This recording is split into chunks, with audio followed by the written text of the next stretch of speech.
हरे कृष्णा। श्रीमद् भागवतम में आप सभी का स्वागत करते हैं। कल प्रहलाद महाराज के चरित्र के बारे में हम सुन रहे थे, तो कई लोगों के बहुत से प्रश्न आए। विशेषकर एक अद्भुत प्रश्न पूछा गया कि प्रहलाद महाराज जैसे आत्मनिर्भर पूरी तरीके से भगवान के भक्ति के ऊपर निर्भर थे, तो हमें भी क्या प्रभु जी ऐसे ही पूरा निर्भर हो जाना चाहिए? क्या हमको करना चाहिए? क्या परिस्थिति जब संकट आए तो ऐसे परिस्थिति में क्या करना चाहिए? और दूसरा प्रश्न ये था लोगों का कि अगर भगवान का भक्त बनाया नहीं जा सकता किसी को, तो फिर प्रचार क्यों करते हैं? फिर किसी को फैसिलिटेट क्यों किया जा रहा है? क्या चीज है? क्या हम किसी को भक्त बना सकते? कैसे बना सकते हैं? तीसरा प्रश्न कि आखिर प्रहलाद महाराज नरसिंह देव के पुत्र कैसे हो गए? अरे नरसिंह देव कह रहा, हिरण्यकशिपु के पुत्र कैसे हो गया? आश्चर्यजनक है, क्योंकि कई बार हमने भी कथाओं में बोला कि संस्कार, गर्भाधान संस्कार बहुत इंपॉर्टेंट होता है। और हम देखते कि ऐसा तो नहीं है कि संस्कार कुछ इतने अच्छे हैं हिरण्यकशिपु के कि उसको प्रहलाद महाराज के जैसा अद्भुत पुत्र हो जाए। ये क्या चीज है?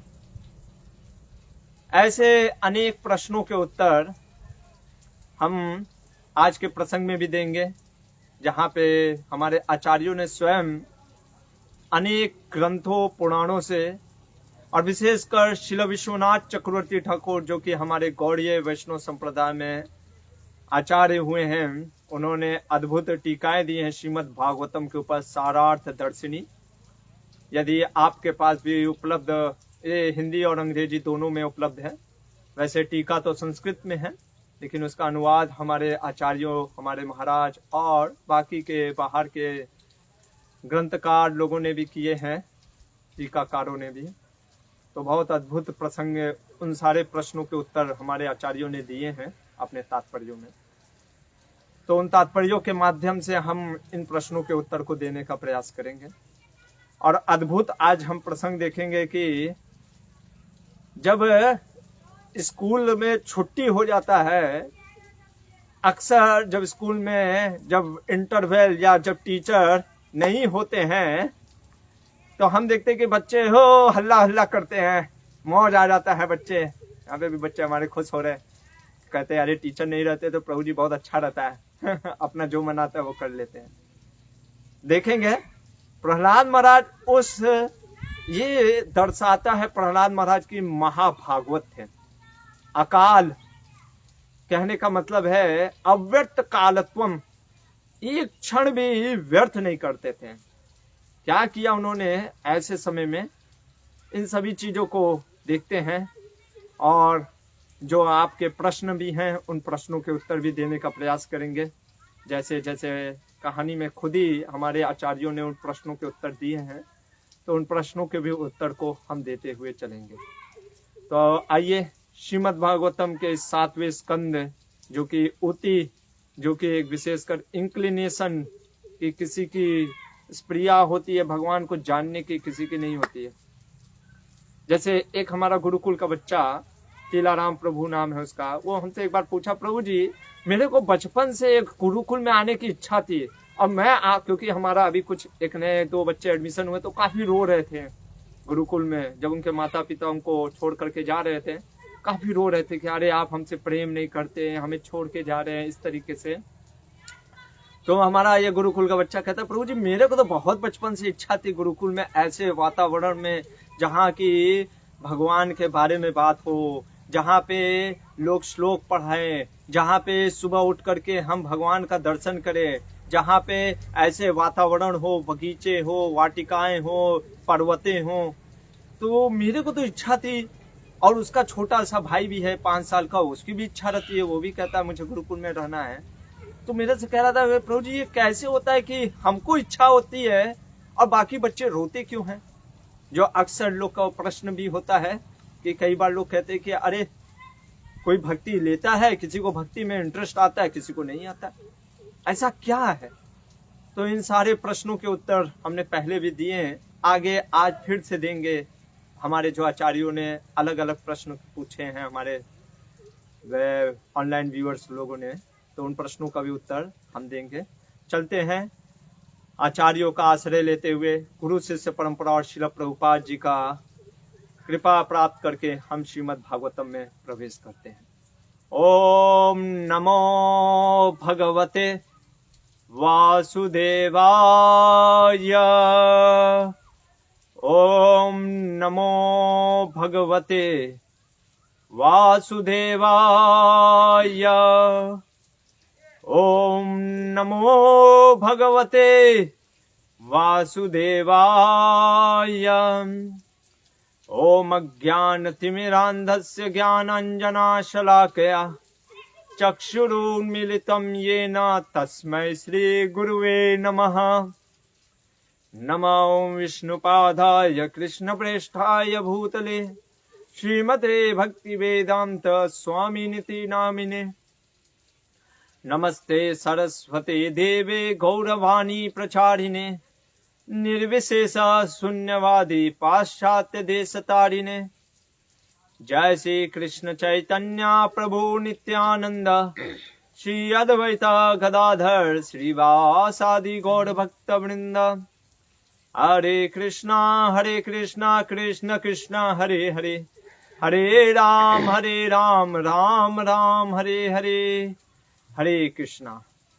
तो कई बार यहाँ पे नेटवर्क का प्रॉब्लम होता है, तो अगर कुछ भी नेटवर्क में प्रॉब्लम हो या साउंड में प्रॉब्लम आए तो कृपया करके आप कमेंट बॉक्स में डाल दीजिएगा, जिससे कि हमारे प्रभु देख करके बता सकें कि कुछ प्रॉब्लम आ रहा है, और जो भी होगा हम देखेंगे। तो श्रीमद् भागवतम का ये 7वां स्कंद आज जो हम ले रहे हैं अध्याय 6। और कल हमने देखा कि हिरण्यकशिपु बहुत प्रयास करता है। पहले तो वो फेंक देता अपने गोद से, और फिर सारे असुरगण मारने को दौड़ते हैं, पर त्रिशूल तलवार इत्यादि भेद नहीं पाते हैं।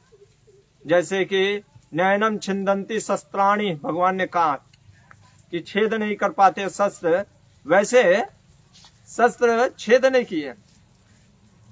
और फिर उन्होंने सोचा कि हो सकता है अभी कुछ जादू टोना किया है, तो उन्होंने भी कुछ जादू टोना काला मैजिक किया, जिससे कि वो उसको प्रभावित कर सके, फिर भी नहीं प्रभाव पड़ रहा था। और हाथी से कुचलवाया, पागल हाथियों से। सोचिए एक बच्चे को हाथी से कुचलवाना, वो भी काम नहीं किया। जहरीले नागों के बीच में छोड़ दिया कि पकड़ के इसको मार डालेंगे ये नाग, वो भी कुछ नहीं किया, बल्कि वो तो प्रेम से उनके साथ ऐसे दूर हट गए। इतना नहीं हुआ तो फिर पहाड़ों से उठा करके फेंक दिया, कोई दिक्कत नहीं। गिरे तो ऐसा लग रहा था, पुराणों में वर्णन आता है कि प्रहलाद महाराज ऐसे गिर रहे थे जैसे लग रहा था रुई गिर रहा हो ऊपर से। अच्छा, इतना नहीं हुआ तो फिर क्या किया, आग में डाल दिया, जल जाएगा, नहीं जला। और इन सब परिस्थितियों में कहीं भी हम ऐसा नहीं देखते कि प्रहलाद महाराज कोई प्रार्थना कर रहे कि हे नरसिंह देव, हे वासुदेव, हमारी रक्षा करिए। स्वाभाविक अपना जैसे एज सिंपल। तो प्रश्न उठता है कि फिर क्या हमको भी ऐसे ही क्या करना चाहिए? देखिए, कल मैंने इसका उत्तर भी दिया था। ये श्रीमद् भागवतम में जो भक्तों की चर्चाएं होती हैं, ये उत्तम श्रेणी के भक्त हैं। जैसे हमें फीवर होता है, तब हमें सिम्टम क्या होते हैं, बॉडी गर्म हो जाता है, ठीक है ना। या जॉन्डिस होता है तो आइस हमारे येलो हो जाते हैं, येलो इस कलर, और कुछ भी खाने में टेस्ट नहीं आता है। या कोविड का सिचुएशन ले लें, कोविड में व्यक्ति को क्या हो जा रहा है, ब्रीदिंग प्रॉब्लम, सर्दी जुकाम, कुछ टेस्ट नहीं आना, ठीक है। तो ये सिम्टम है। तो ऐसे उत्तम भागवत अधिकारी के जो महाभागवत है, उनका सिम्टम बताया गया है। हमें उनके सिम्टम को पकड़ करके कई बार हम अपोजिट डायरेक्शन में जाते हैं कि हम ऐसा करेंगे शायद महाभागवत बन जाएंगे। नहीं, वो उनका सिम्टम है, वो उनका स्वाभाविक है भगवान का स्मरण करना। जैसे कामी व्यक्ति इस पूरे जगत को एक सुंदर स्त्री की तरह समझता है, देखता है, और जैसे कामी व्यक्ति तुरंत उसकी निगाह काम वासना की तरफ जाती है, वैसे ये स्वाभाविक है प्रहलाद महाराज जैसे महान भक्तों का कि उनको स्वाभाविक है वो कृष्ण के बारे में सोचते ही थे।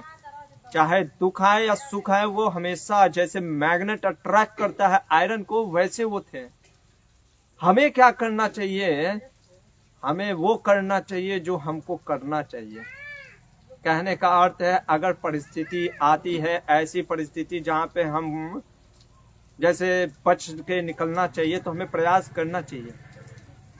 शरणागति दो तरीके के होते हैं।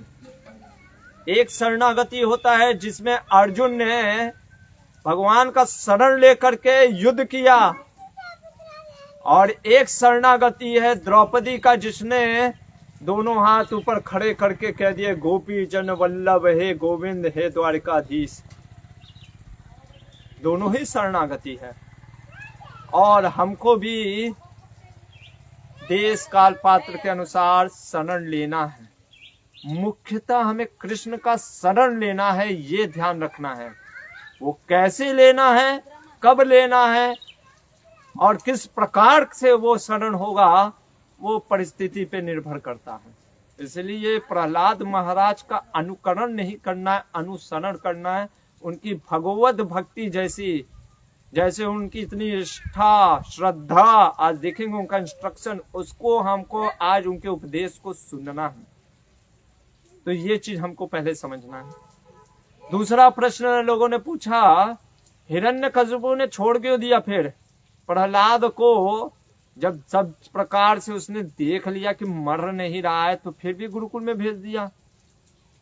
संडक और अमरक के गुरुकुल में भेज दिया। क्यों? आखिर क्यों? तो इसका तो स्वयं हिरण्यकशिपु को उसके दो शुक्राचार्यों के पुत्रों ने ही बोला कि देखिए, क्योंकि आउट ऑफ चला गया था हिरण्यकशिपु को। अब समझ में नहीं आ रहा था मैं करूं क्या। सारा प्रयास तो कर चुका था, कई बार प्रयास किया मारने का, कुछ हुआ ही नहीं। भूखा भी रख दिया, कुछ फायदा ही नहीं हो रहा था।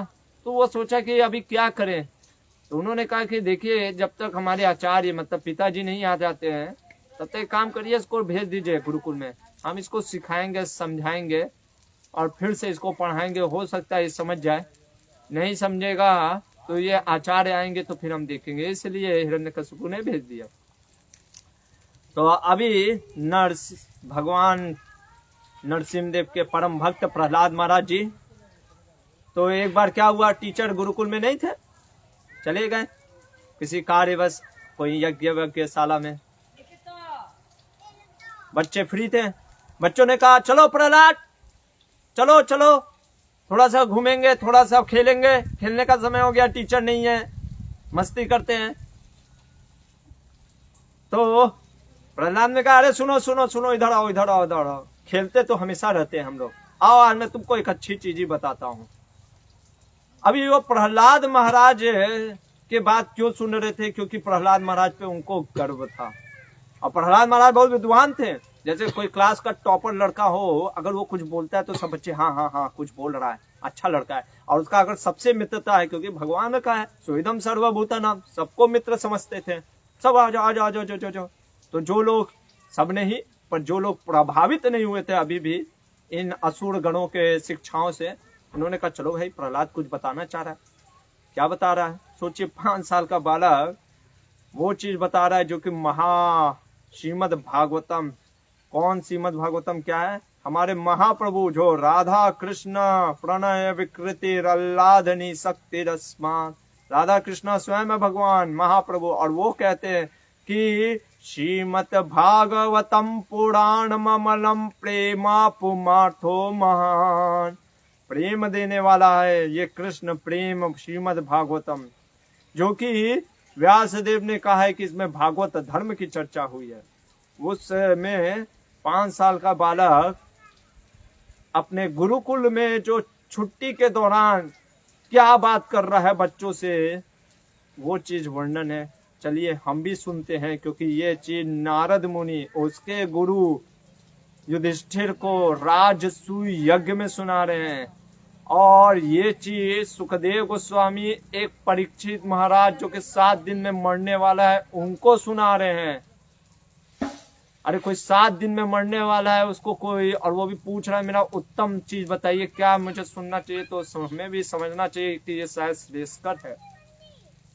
सौनक आदि ऋषियों को सूत गोस्वामी सुना रहे हैं नैमिषारण्य में, और इस चीज को वर्णन किया है व्यास देव ने, और व्यास देव के इन टीकाओं को हमारे आचार्य श्रील प्रभुपाद जी ने अपने तात्पर्य में दिया है। तो हम भी चलते हैं और देखते हैं कि आखिर क्या बता रहे हैं प्रहलाद महाराज अपने क्लासमेट्स को। तो प्रहलाद महाराज सर पहले कहते हैं, बहुत सुंदर श्लोक, पहला ही श्लोक कह रहे हैं। हमारे प्रभुपाद जी अधिकतर इसको श्लोक को कोट करते थे। कहते हैं कौमाराचरे प्रज्ञो धर्मान भगवत भागवतानिहा दुर्लभम मानुषम जन्म तद अपे अध्रुवम अर्थदम। सबसे पहले करे कौमारन, कौमार जो अवस्था होता है वो क्या होता है, जैसे कौमार अवस्था कहते 1 से 5 साल के बालक को। उसके बाद होता है पौगंड अवस्था, वो 5 से 10 साल। उसके बाद आता है आपका कैशोर अवस्था जो कि 15 साल कहते हैं, 10 से 15 साल को। और उसके बाद आता है यौवन जो कि 15 साल के ऊपर वालों को। तो कौमार आचरेण प्रज्ञा, प्रज्ञा बुद्धि की एक पार्ट होता है, यानी विद्वान जो प्रज्ञा है, जो विद्वान है वो उनका भी कहना है। और जो विद्वान है वो क्या करते, कौमार आचरण, बचपन से मतलब 5 साल के उम्र से ही क्या करते, धर्मान भागवतानिया, धर्म की चर्चा करते हैं। किस धर्म की, भागवत धर्म, कोई कैटव धर्म नहीं, भागवत धर्म की चर्चा। और कह रहे दुर्लभम मानुषम जन्म। अच्छा क्यों करते हैं, क्योंकि ये मनुष्य जन्म बहुत दुर्लभ, मानुष देह बड़ो भाग्य पाया।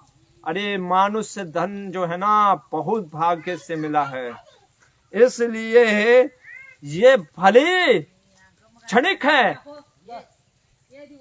आंशिक है, लेकिन फिर भी इसमें जो हम प्राप्त कर सकते हैं क्या, भगवान की भजन कर सकते हैं। क्यों, और सब में क्यों नहीं कर सकते, क्योंकि देवताओं में क्या है ना, बहुत ज्यादा भोग होने की वजह से देवलोक में हम भजन नहीं होता है। जब ज्यादा सुख और ज्यादा जब एनिमल जैसे कुत्ता बंदर यहाँ पे घूम रहे हैं, अब आप उनको बुला करके नहीं बैठा सकते हो कि आओ भागवतम का क्लास चल रहा है, नहीं, बस उनको ज्यादा से ज्यादा हम भगवान का प्रसाद दे सकते हैं। तो यहाँ पे वही चीज कह रहे हैं कि ये मनुष्य जन्म जो मिला है, हमारे जीव गोस्वामी कहते हैं कि इसका मतलब क्या है, मनुष्य, यहाँ पे प्रहलाद महाराज क्या कहना चाह रहे हैं, ये मनुष्य जीवन में ही व्यक्ति स्क्रिप्चर शास्त्रों का अध्ययन कर सकता है, यानी शास्त्र को हमें समझना चाहिए, सुनना चाहिए, पढ़ना चाहिए, तब जाकर के, क्योंकि ये मनुष्य जीवन उसी के लिए प्राप्त है। और सब जीवन में हम नहीं देखते कोई शास्त्र का अध्ययन करते हैं। और कह रहे हैं, अच्छा कोई कहे कि यौवन अवस्था से क्यों करे, अरे कौमार अवस्था में करेंगे ना, क्या दिक्कत है, बड़े हो जाने दो। यहाँ पे तो कम से कम मान लीजिए उनके प्रहलाद के मित्र तो बड़े हो जाने को कहते हैं। हमारे यहाँ तो लोग कहते हैं अरे अभी कहाँ, बुढ़ापा में कराया जाएगा। प्रश्न उठता है कि क्या गारंटी है कि आज हम सूरज देख रहे हैं कल देखेंगे क्या, कोई गारंटी नहीं दे सकता।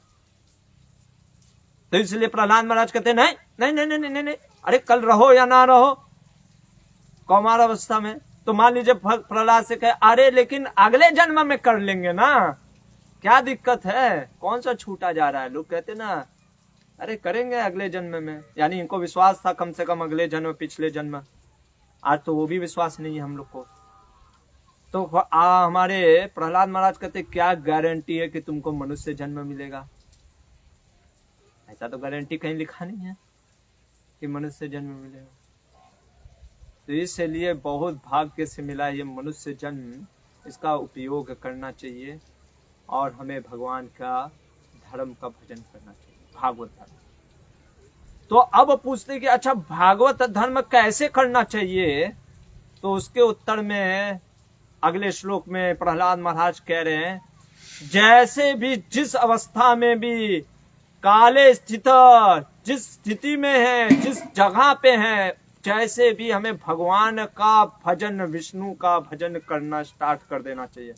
ये नहीं सोचना चाहिए ओ अभी रुक जाओ, थोड़ा सा समय आने दो, या कुछ अच्छी परिस्थिति हो जाने दो, घर बंगला बन जाने दो, या धन आ जाने दो, या कोविड का सिचुएशन चला जाने दो, फिर हम करेंगे भगवान का भजन।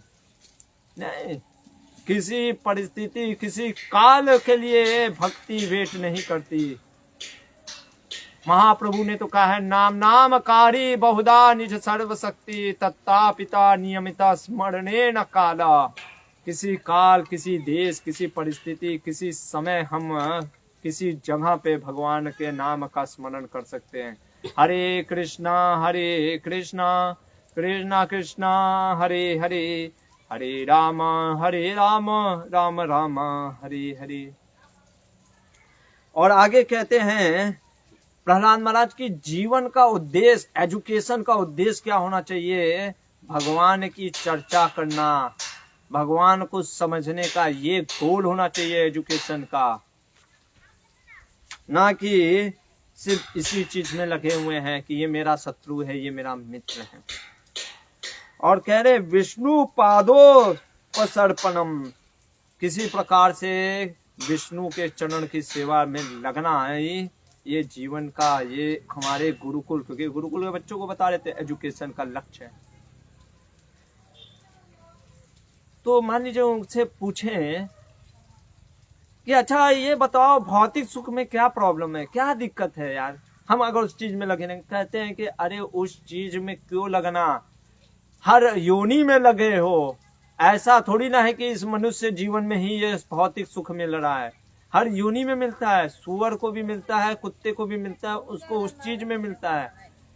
आहार निद्रा भय मैथुनम च समानेव पशु भी, ये पशु और मनुष्य में समान है, समानता में।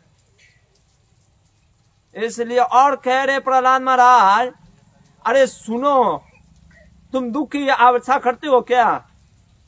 फिर भी दुख आता है ना, क्यों आता है? हाँ आता तो है। तो फिर जब दुख आता है तो सुख भी आएगा, सुख दुख आएगा ही, उसके लिए प्रयास मत करो। और कह रहे हैं कि जिस चीज के लिए प्रयास करना चाहिए वो है भगवान का भजन। अब यहाँ पे प्रहलाद महाराज के ही उत्तरों से हमारे आचार्य बताते हैं, देखिए कोई भी बच्चा जो है उसको हमें फैसिलिटेट करना चाहिए भजन के लिए,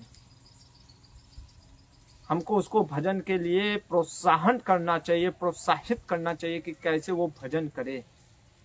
पर हम ये अटैच नहीं हो जाना चाहिए कि फ्रूट हमको मिलना ही चाहिए। आम का पेड़ लगाए हैं, आम का पौधा लगाए हैं, कभी कभी आम होता है जी? नहीं होता है। हमारे गुरुकुल के बच्चे कल ये पौधे लगाए, गुआवा का, अमरूद का, गारंटी अमरूद निकलेगा लगभग 100 हमने पेड़ लगाए यहीं पे। कर्मण्यवाधिकारस्ते माँ फलेषु कदाचन माँ कर्म फल हेतु तु माँ ते संगोस्त कर्मणि।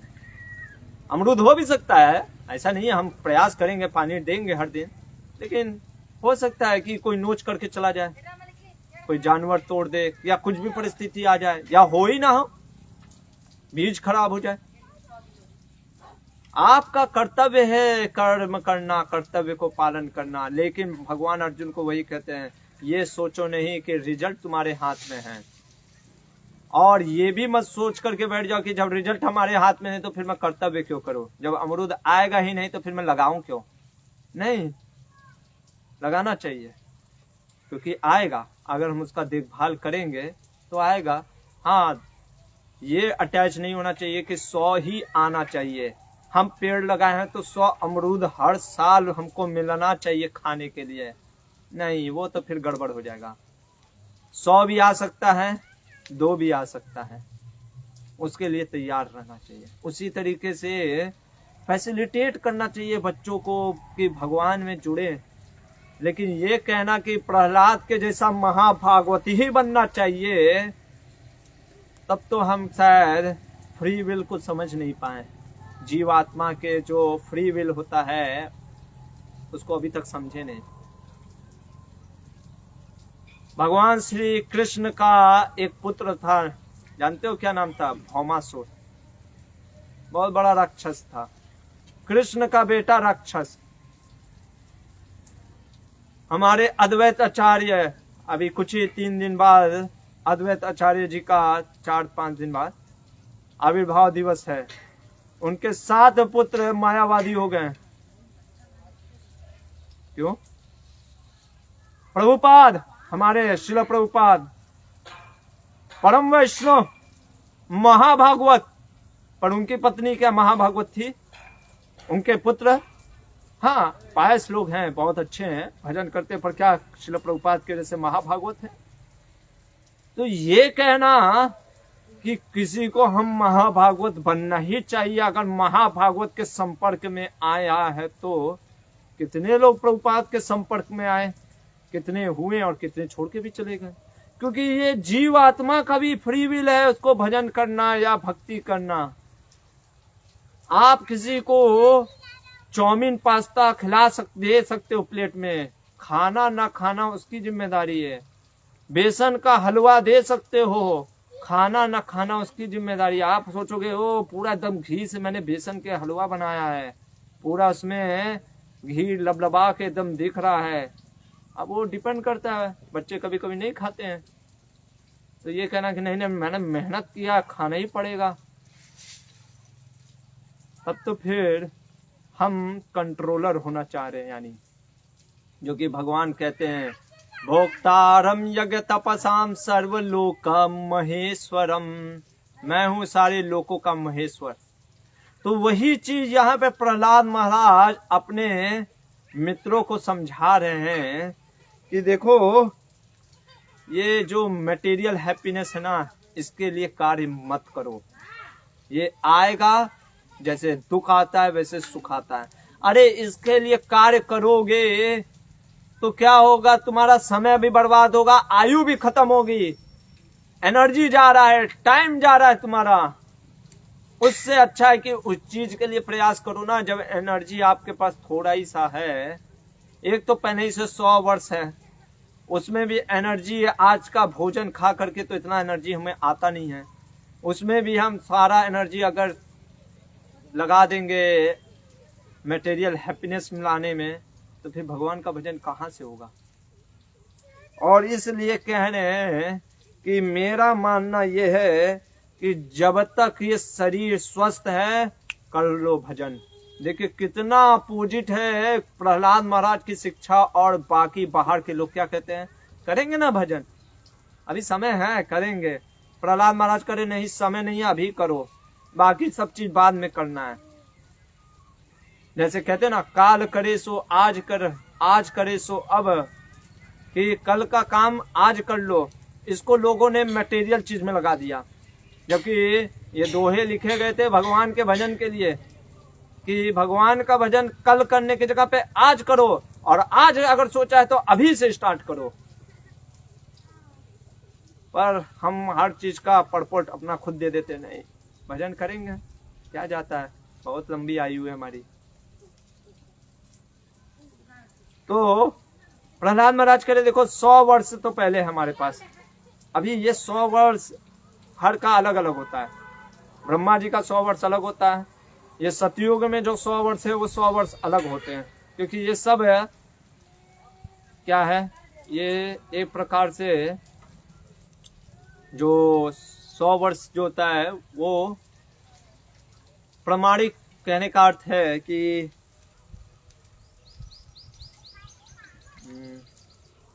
हर युग का, हर बॉडी का वो सरकमस्टेंसेस, वो पर्टिकुलर जो 100 ईयर से वो चेंज होता रहता है।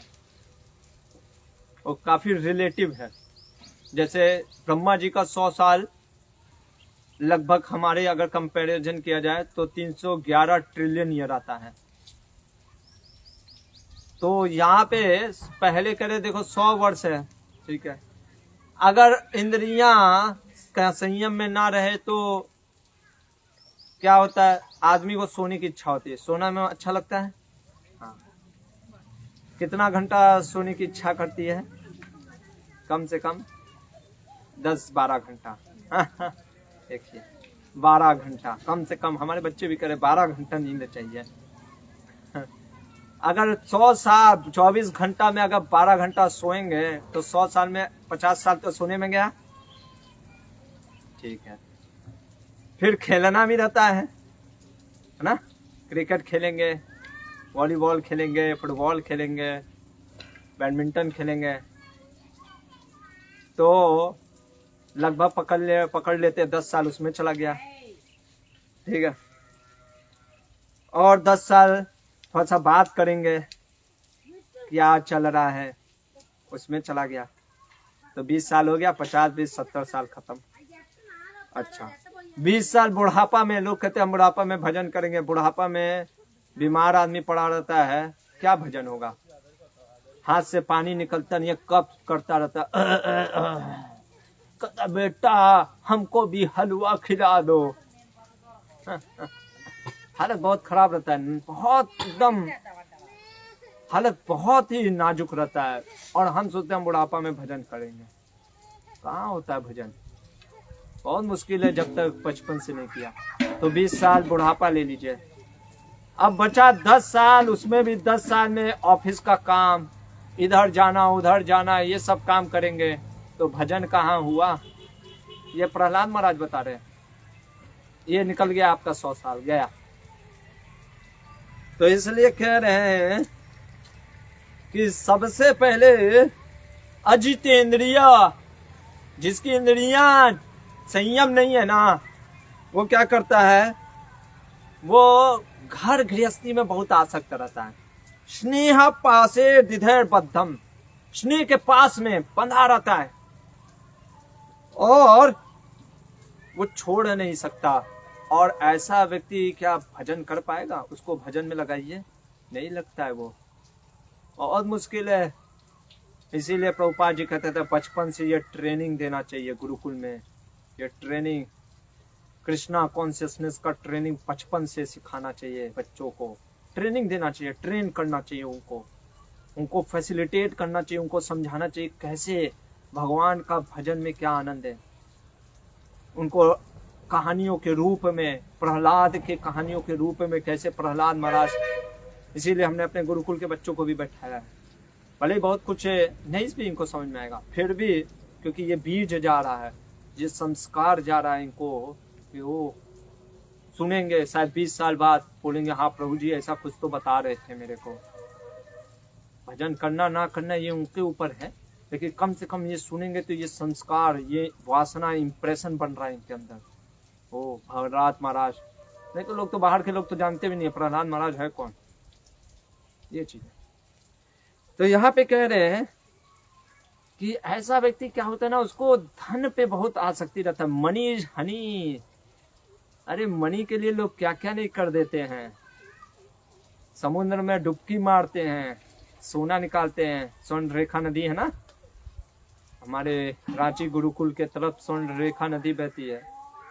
हमारे गुरुकुल के बच्चे कहते प्रभु जी इसका नाम स्वर्ण रेखा इसलिए पड़ा ना क्योंकि यहाँ पे सोना मिलता है, हम भी जाएंगे नदी के अंदर।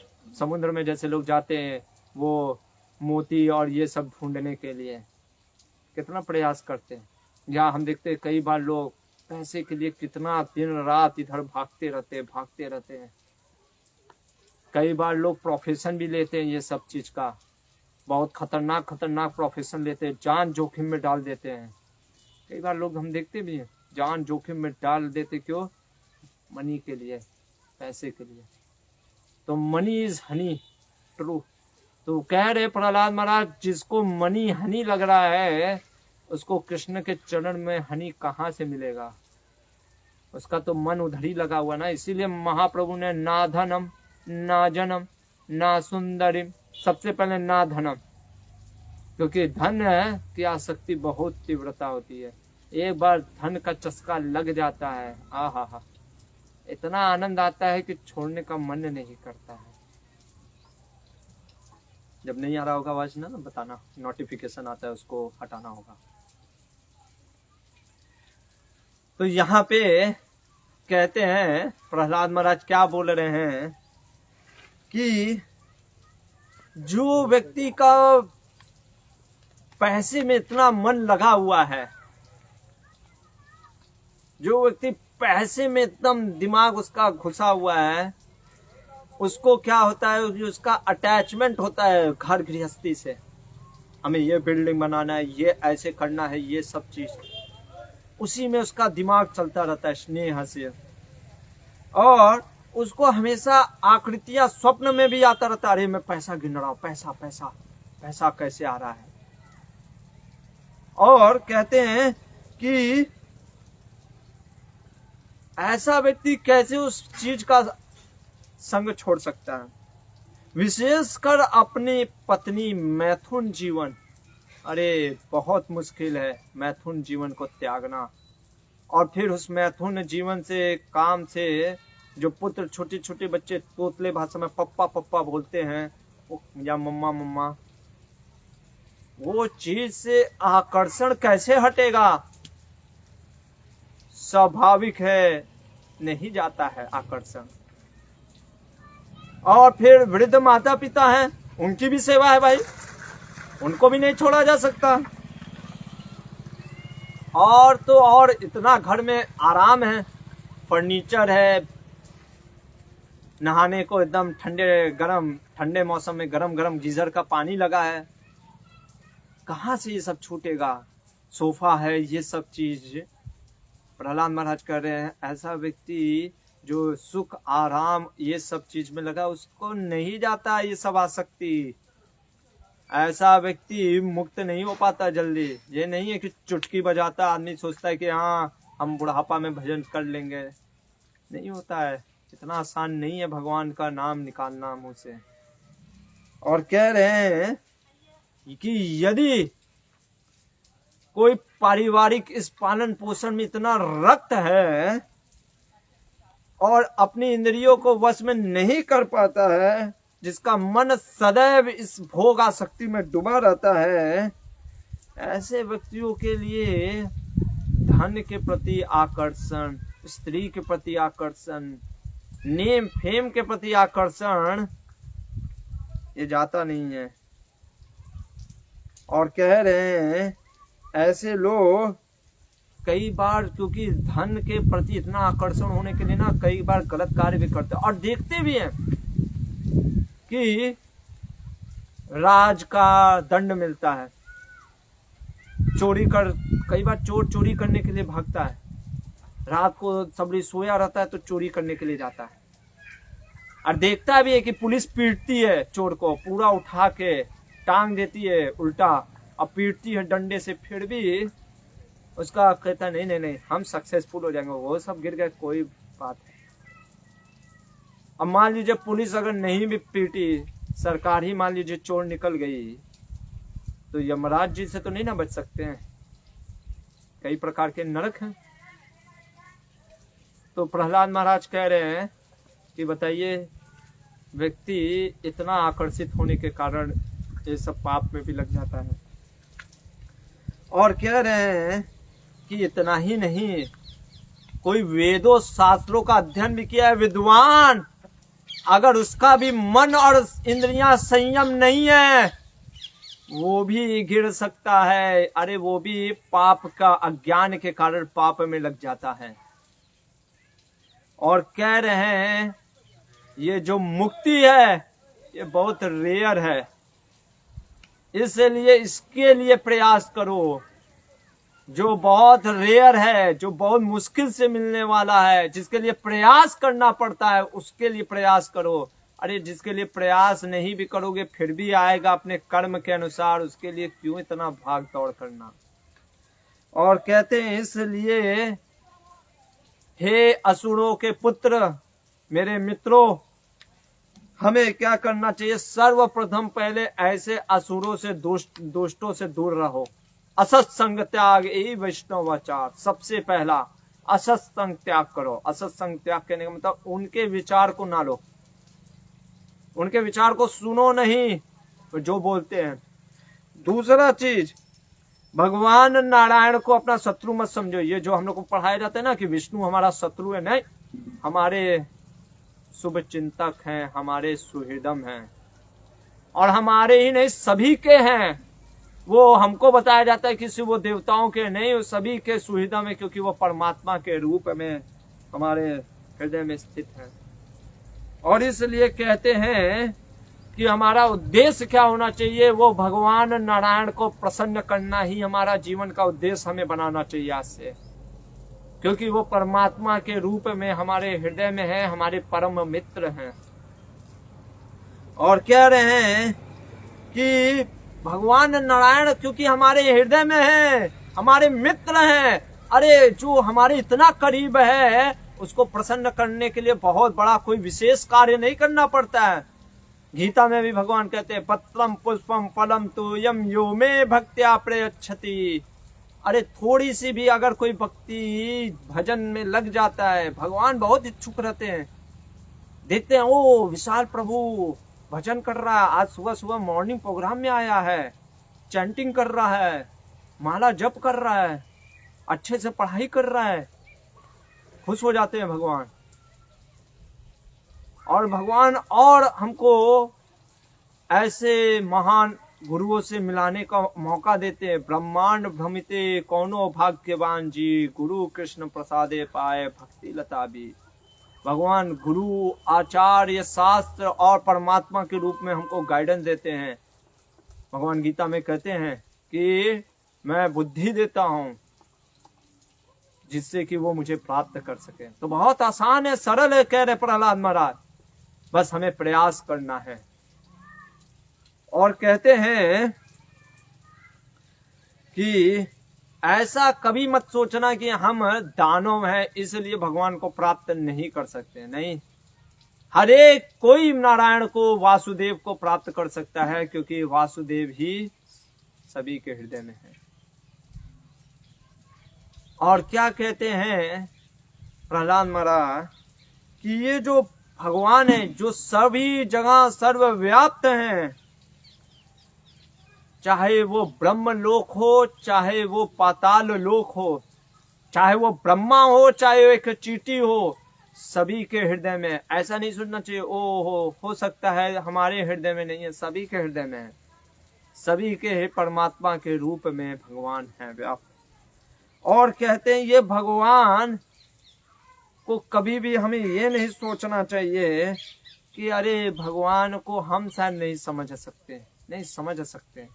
जैसे है जैसे हमारी भक्ति बढ़ेगी, क्योंकि भगवान को भक्ति से हम प्रसन्न कर सकते हैं। और भगवान का नेचर क्या है ना, वो कभी चेंजलेस, अच्युत हैं, कभी गिरते नहीं हैं अपने पोजीशन से।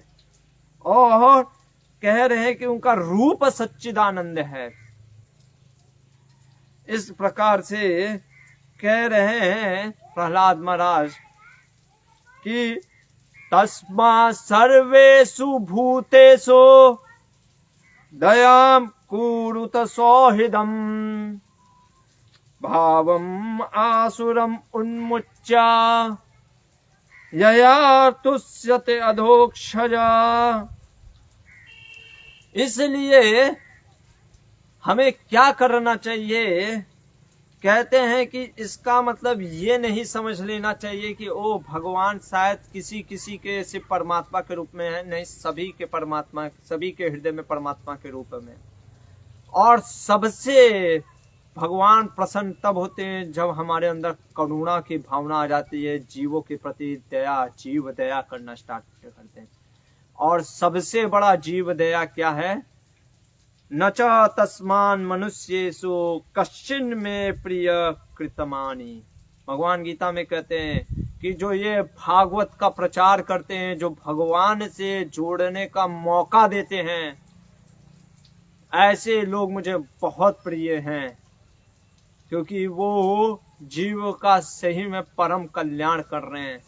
और ऐसे जीवों पे कल्याण करने के लिए ही वैष्णव भ्रमण करते हैं, प्रचार में लगे रहते हैं, क्योंकि करुणा के कारण कि कैसे जीव को भगवान से जोड़ा जा सके। और प्रहलाद महाराज स्वयं, ये हमारे आचार्य कहते कि जब ये बोल रहे थे वो खुद सोच रहे थे। देखिए, महाभागवत उत्तम रेणी का भक्त भी सोच रहा है कि मेरे अंदर भी भक्ति नहीं है, अगर मैं इनको भक्ति का प्रचार करूंगा शायद भक्ति देवी प्रसन्न हो जाए और भगवान प्रसन्न हो जाए तो मैं भी कुछ भजन कर सकूं। करुणा की भावना रहती है हमेशा भक्तों के और वैष्णवों के हृदय में।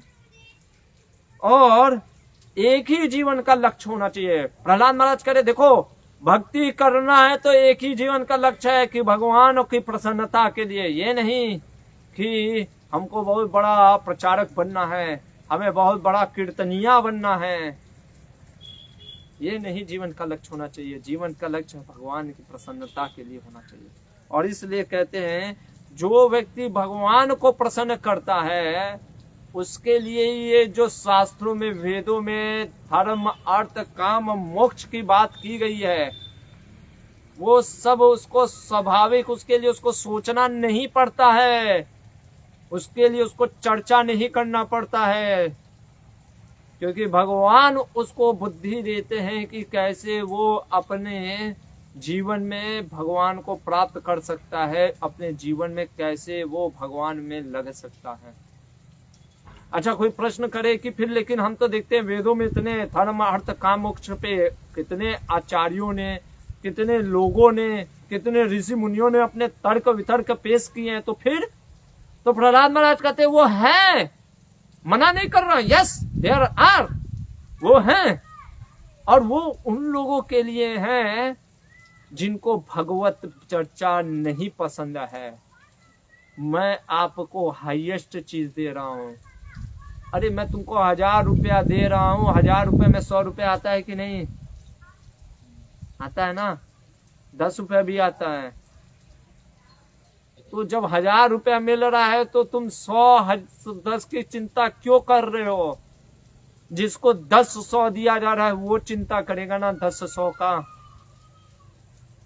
इसलिए यहाँ पे कह रहे हैं, और कह रहे हैं कि ये जो बाकी लोगों ने तो, आचार्यों ने कहा, ये तो भगवान ने स्वयं कहा है। इसलिए कह रहे हैं कि ज्ञानम अमलम, ये भगवान ने ज्ञान दिया है। ये जो मैं तुमको ज्ञान दे रहा हूं ये भगवान के शरण में, उनके चरण का शरण लेने का, ये जो मैं त्रिवर्ग से आपको उठा रहा हूं। क्योंकि भगवान भी कहते गीता में कि वेद के जो वाक्य हैं, वेद में अधिकतर जो कार्य हैं वो त्रैगुण्य में है, 3 गुणों से में है। इसलिए अर्जुन को कहते हैं त्रैगुण्या विषया वेदा निस्त्रैगुण्यो भवार्जुना।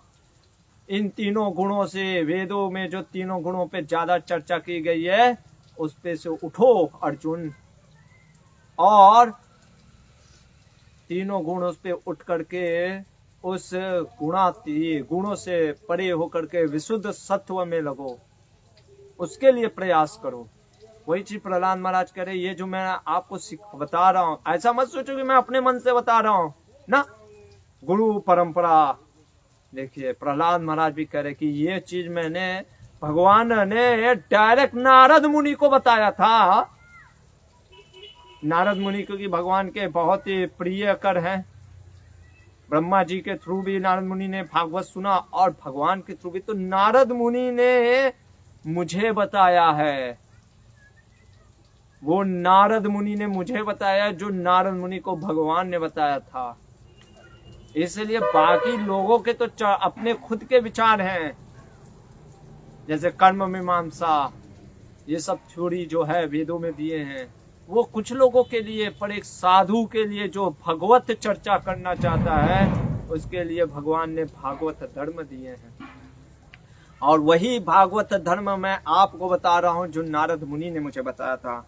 और कह रहे हैं कि मैं ये नॉलेज नारद मुनि से रिसीव किया, और जो कि बहुत ही, उन्होंने से मुझे ज्ञान नहीं दिया, विज्ञान भी दिया कि कैसे करना है।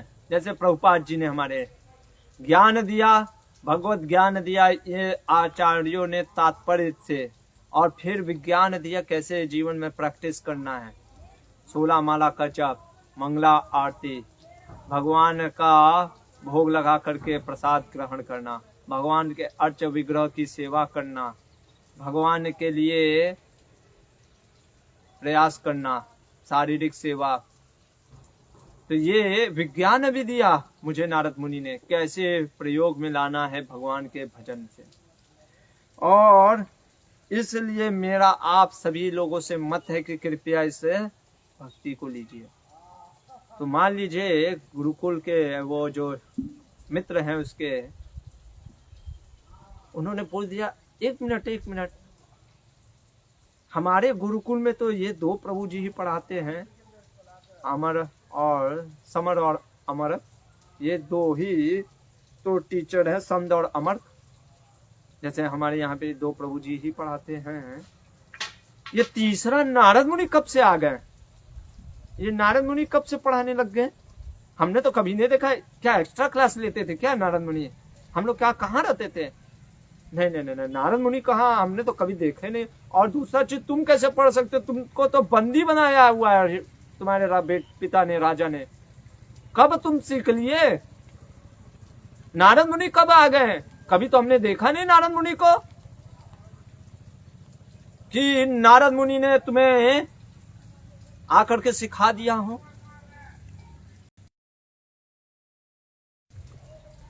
तो नारद मुनि कहाँ आ गए भाई, कहाँ पहुंच गए? नारद मुनि की, अरे हरे कृष्णा कृष्ण कृष्ण हरे हरे, हरे राम राम राम हरे हरे। तो नारद मुनि कब पहुंच गए, जरा ये बताओ मुझे समझ में नहीं आ रहा है। कब आपकी मुलाकात हो गई, कहाँ भेंट हो गई, ये बता दीजिए। तो यहाँ पे 6ठा अध्याय समाप्त होता है, 7वां अध्याय। तो नारद मुनि युधिष्ठिर महाराज को कह रहे हैं कि सुनो, मैंने देखो मेरा जो भक्त प्रहलाद है वो मेरे से जो सुना है, अब वो चीज का वर्णन करेगा। नारद मुनि भी बहुत, मतलब गुरु भी बहुत ज्यादा एकदम होता है ना, कई बार माता पिता भी गर्वित होते हैं, अरे ये मेरा बेटा है। हाँ एकदम। कोई कहता है कि अरे क्या आपका बेटा है, बहुत लाजवाब, बहुत सुंदर, अव्वल नंबर का लड़का है। तो माता पिता को भी गर्व होता है, कहते हैं हाँ ये हमारा ही पुत्र है। वैसे नारद मुनि को गर्व इस चीज का नहीं हो रहा है, वो गर्वान्वित इसलिए नहीं हो रहे हैं, अहंकार बस इसलिए करे कि मैं सौभाग्य समझता हूँ कि मैं उसका गुरु हो पाया। वो मेरा शिष्य नहीं, मैं उसका गुरु हो पाया। ऐसा प्रहलाद। तो यहाँ पे प्रहलाद महाराज उन्हीं नारद मुनि के वचनों को याद करके बोलते हैं। पहले बताते हैं अपने मित्रों को कि कहाँ सुना और मैंने क्या क्या सुना, सब बताता हूँ, ध्यान से सुनो। आ रहा है क्या? नहीं आ रहा, आवाज काट रहा है पूरा। हरे कृष्णा। आवाज में अगर डिस्टरबेंस है तो कृपया करके आप कमेंट में डाल सकते हैं। आवाज में डिस्टरबेंस है क्या? नहीं, इसमें तो आ रहा है। ओके।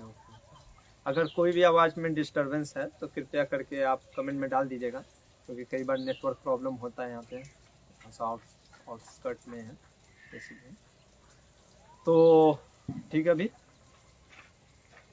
आवाज ओके है, जैसा भी होगा बताना। तो हाँ, देवताओं ने तो बता रहे हैं नारद मुनि को, प्रहलाद महाराज बता रहे हैं कि कैसे नारद मुनि ने उनको ज्ञान दिया। कैसे नारद मुनि ने उनको समझाया, तो क्या बताते हैं, देखो कहते हैं कि जब मेरे पिता मंदराचल पर्वत पे गए तपस्या के लिए, घोर तपस्या करने के लिए गए, उस समय क्योंकि हिरण्यकशिपु था नहीं, और देवताओं ने सोचा अब यही सही मौका है, जैसे दुश्मन जब कमजोर हो उसी समय अटैक कर दो।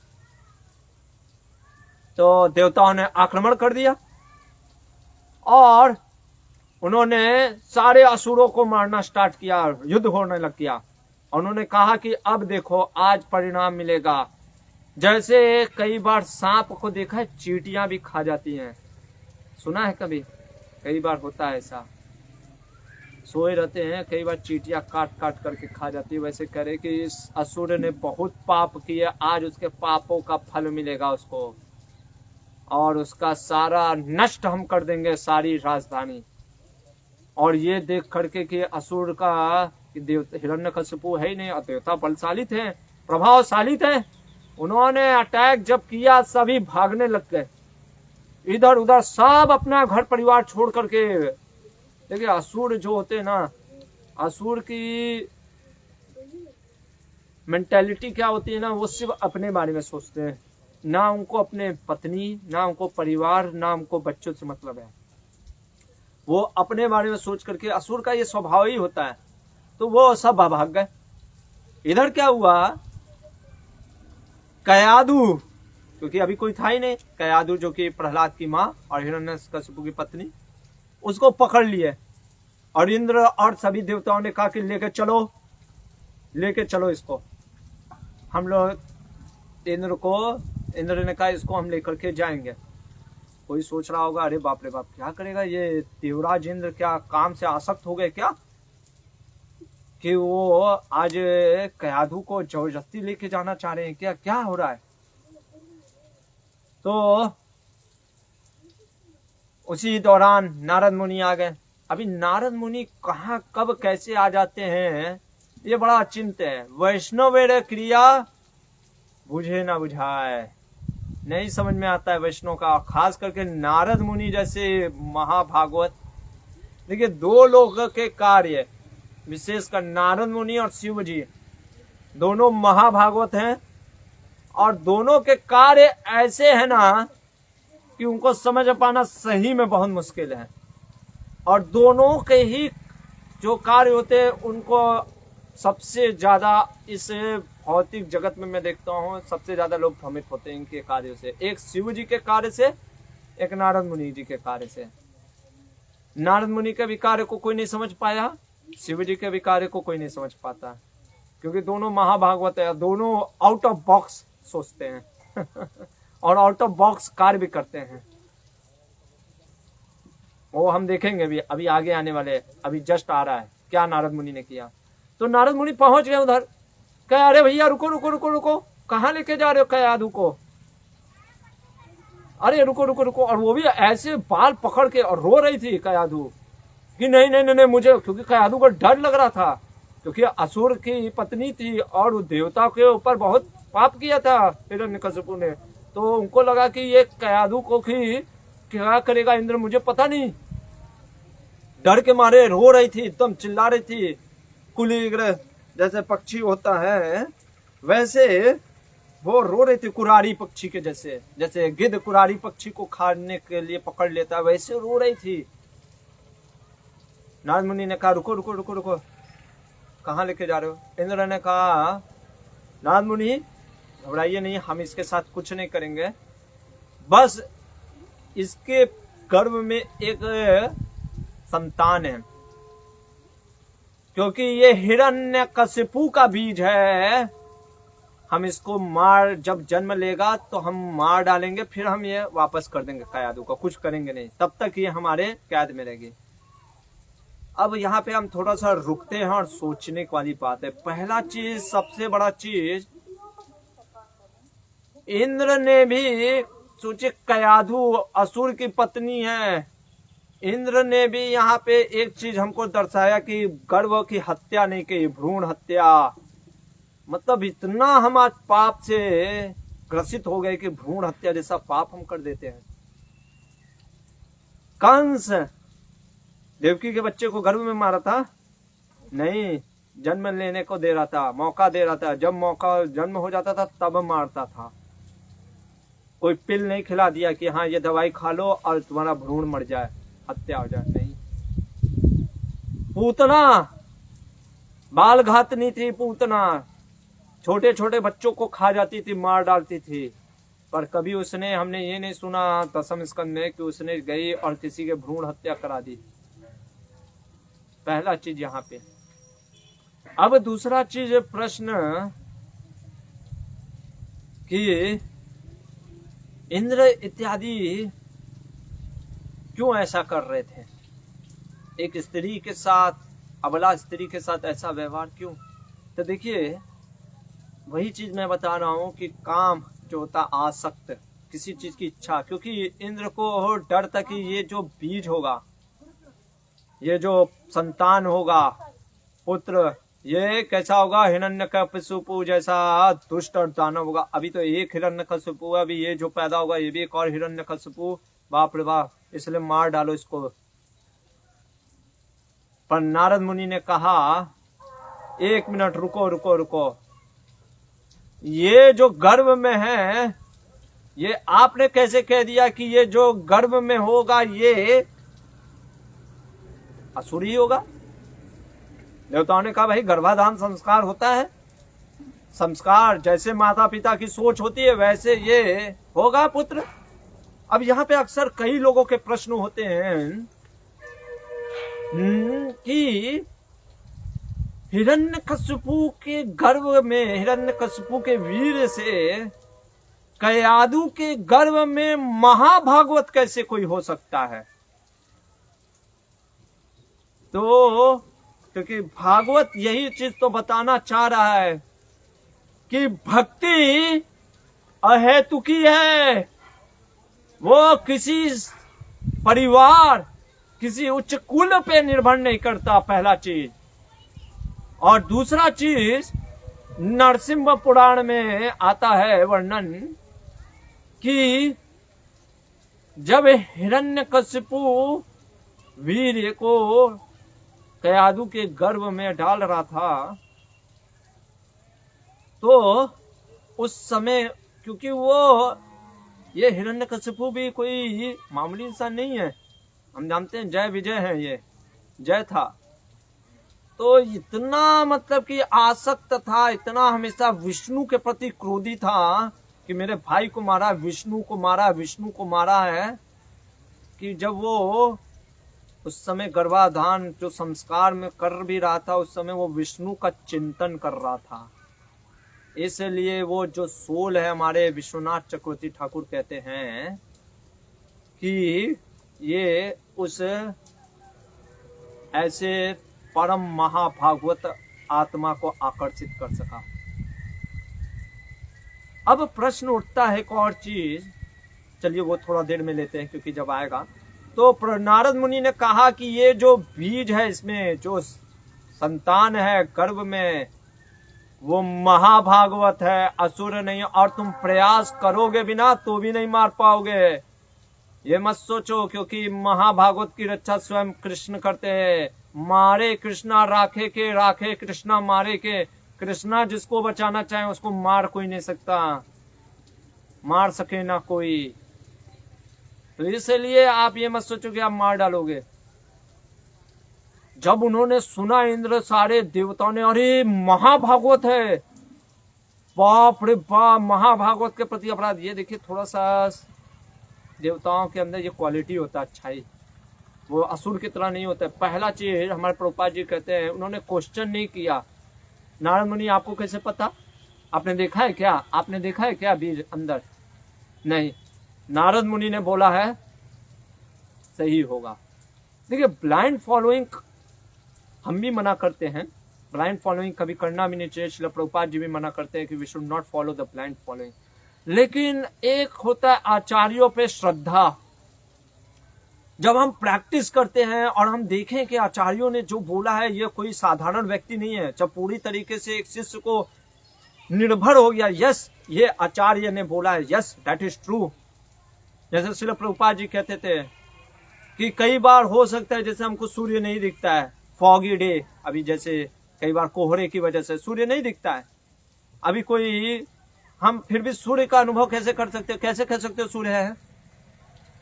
अगर मान लो सूर्य नहीं दिख रहा है, बादल से ढका हुआ है पूरा कोहरे से, फिर भी आप कैसे कह सकते हो कि सूर्य है? क्या कारण है? प्रकाश। हाँ, प्रकाश है, रोशनी है, अंधकार नहीं है। उसी तरीके से प्रभुपाद जी कहते थे कि हो सकता है कि भक्ति में हम लगने के बाद कुछ चीजें हमको नहीं दिख रहा है, रिजल्ट नहीं आ रहा है, पर हमको ये पता है कि रिजल्ट पहले आया है और हम ये देखते हैं कि पूरा नहीं, हाँ ये चीज ऐसे करने से इनको रिजल्ट मिल रहा है, हमारे आचार्य हैं इन्होंने पाया है और हम भी पाए हैं, हम भी कुछ अनुभव किए, अभी नहीं रहा है, हो सकता है कि आ जाएगा, जब कोहरा हटेगा सूर्य दिखेगा। तो ब्लाइंड फॉलोइंग नहीं है, but yes we have should have faith. इसीलिए हमारे पूर्ववर्ती आचार्यों पे, अब हमने भी देखा नहीं है, आप बोलेंगे कि भूमंडल जो हमने कॉस्मोलॉजी आपको पूरा पढ़ाया, 7 द्वीप, अब आपको टेलीस्कोप से भी आपको नहीं दिखेगा, क्योंकि इंद्रियां हमारी पूर्ण नहीं है और ये जो यंत्र भी है वो भी पूर्ण नहीं है, क्योंकि ये हमारे इंद्रियों से बने हैं। बट हमें विश्वास है, प्रभुपाद जी वहां पे लिखते हैं simple statement, because I have faith on Sukhdev Goswami and Vyasdev, इसलिए हमें फेथ है, तो इसलिए हम मानते हैं कि ये जो भूमंडल का, और उसको हम लॉजिकली फिर हम प्रस्तुत भी करते हैं, कैसे लॉजिकली समझ सकते हैं, जैसे हमने वो दिखाया रैबिट वाला अभी केस। तो ऐसा नहीं है, लॉजिकल है सब चीज, लॉजिकली, जैसे चैतन्य चैतामृत में भी आता है कि विचार करे पाए चमत्कार। अगर कोई महाप्रभु के जीवन को देखता है और विचार करे, विचार करना चाहिए, तो वो देखता है कि ये सही है। तो यहाँ पे वही उन्होंने क्वेश्चन नहीं किया, कहा नारद मुनि बोल रहे हैं, यस, वो नहीं बोले कि दिखाइए हमको। अक्सर लोग कहते हैं हाँ दिखाइए, रिजल्ट दिखाइए, रिजल्ट, हमको रिजल्ट देखना है। वो कहते नहीं, नारद मुनि ने बोला है महाभागवत होगा, और महाभागवत है, और कहे कि अरे इतने महाभागवत का अपमान कर दिए, तुरंत दंडवत मारने लग गए कयादू को। सोचिए कौन है, राजा देववर्षि देवराज इंद्र, सारे देवता, और परिक्रमा करने लग गए। प्रहलाद महाराज स्वयं बता रहे हैं कि मेरा परिक्रमा किए, मेरी माँ का बीच में रख करके, जैसे हम तुलसी महारानी का परिक्रमा करते हैं वैसे परिक्रमा किए। क्यों? क्योंकि महाभागवत है, अपराध हो गया है। और किस लिए परिक्रमा कर रहे थे? क्योंकि कयादू के पेट में, गर्भ में महाभागवत का बीज था। तो इसलिए महाभागवत, क्योंकि भक्ति जो है अहेतुकी है, ये भागवत एकदम एक्सट्रीम लेवल पे लेकर के बताता है। ये बताने का प्रयास है कि भक्ति कोई ये जरूरी नहीं है कि हाँ अच्छे कुल में ही कोई पुत्र जन्म होगा तभी भक्ति हो सकता है। ऐसे असुर के घर में भी ऐसा महाभागवत जन्म ले सकता है, और ऐसे व्यक्ति के घर में भी महापापी, जैसे कृष्ण का पुत्र भौमासुर, अद्वैताचार्य के पुत्र मायावादी इत्यादि भी हो सकते हैं। तो ये करके सब सारे देवता निकल गए। अब नारद मुनि ने क्या किया, कयाधु को कहा कि तुम चलो मेरे साथ आश्रम। एक और बिल्डर, नारद मुनि कौन है? ब्रह्मचारी, ठीक है। कयाधु कौन है? स्त्री है। तो क्या नारद मुनि का पतन हो गया? ऐसा कैसे बोल रहे हैं? एक ब्रह्मचारी होके, वो भी नारद मुनि, सैफ्रॉन में, परम भागवत, और कयाधु को लेकर के जा रही है, कयाधु को लेकर के जा रहे हैं। इसलिए हम श्लोक को ही पढ़ेंगे, हम देखेंगे श्लोक क्या बोल रहा है, नहीं तो क्योंकि ये काफी कंट्रोवर्शियल हो सकता है, कोई सोचे कि अरे नारद मुनि गिर गए क्या, और प्रभुपाद जी के तात्पर्य भी क्या है। तो यहाँ पे बोल रहे हैं नारद मुनि क्या कह रहे हैं सुनिए। जब वो सब चले गए, ततो में मातम ऋषि समानिया निजाश्रमे आश्वास्य इह उच्यताम वस्य यावत्ते भर्तुरागमा। 7वें स्कंद का 7वें अध्याय का श्लोक संख्या 12वां है। ये प्रहलाद महाराज बता रहे हैं अपने मित्रों को कि सुनो, नारद मुनि ने मेरे माँ को अपने आश्रम लेकर गए और सभी प्रकार से आश्वासन दिया और क्या किया, भर्तु आगमा कि उसको आश्वासन देते हुए कहा बेटी, क्या बोला, वत्से। देखिए वत्से, वचन देखिए वत्से है। नारद मुनि ने कहा बेटी, क्योंकि नारद मुनि अभी माता जी तो नहीं ना बोल सकते, क्योंकि वो तो स्वयं महान नारद मुनि, जैसे प्रभुपाद जी भी कई बार डॉटर कहते थे अपने डिसाइपल को। तो वत्से बेटी, बेटी के रूप में, प्रेम के रूप में। और कहे कि जब तक तुम्हारा पति हिरण्यकशिपु नहीं आ जाता तुम मेरे आश्रम में रहो। और देवर्षि नारद के वचनों को सुन करके मेरी माँ, प्रहलाद महाराज कह रहे हैं, मेरी माँ ने बिना किसी प्रकार के भय के, देखिए क्या लिखा है यहाँ पे, अकुतो भया, किसी भी प्रकार के भय के बिना। देखिए एक स्त्री की एक क्वालिटी होता है, हमारे आचार्य कहते हैं, वो पहचान जाती है, समावदर भगवान ने उसको दिया है कि वो समझ जाती है किसी व्यक्ति से उसको अगर भय लगता है वो समझ जाती है।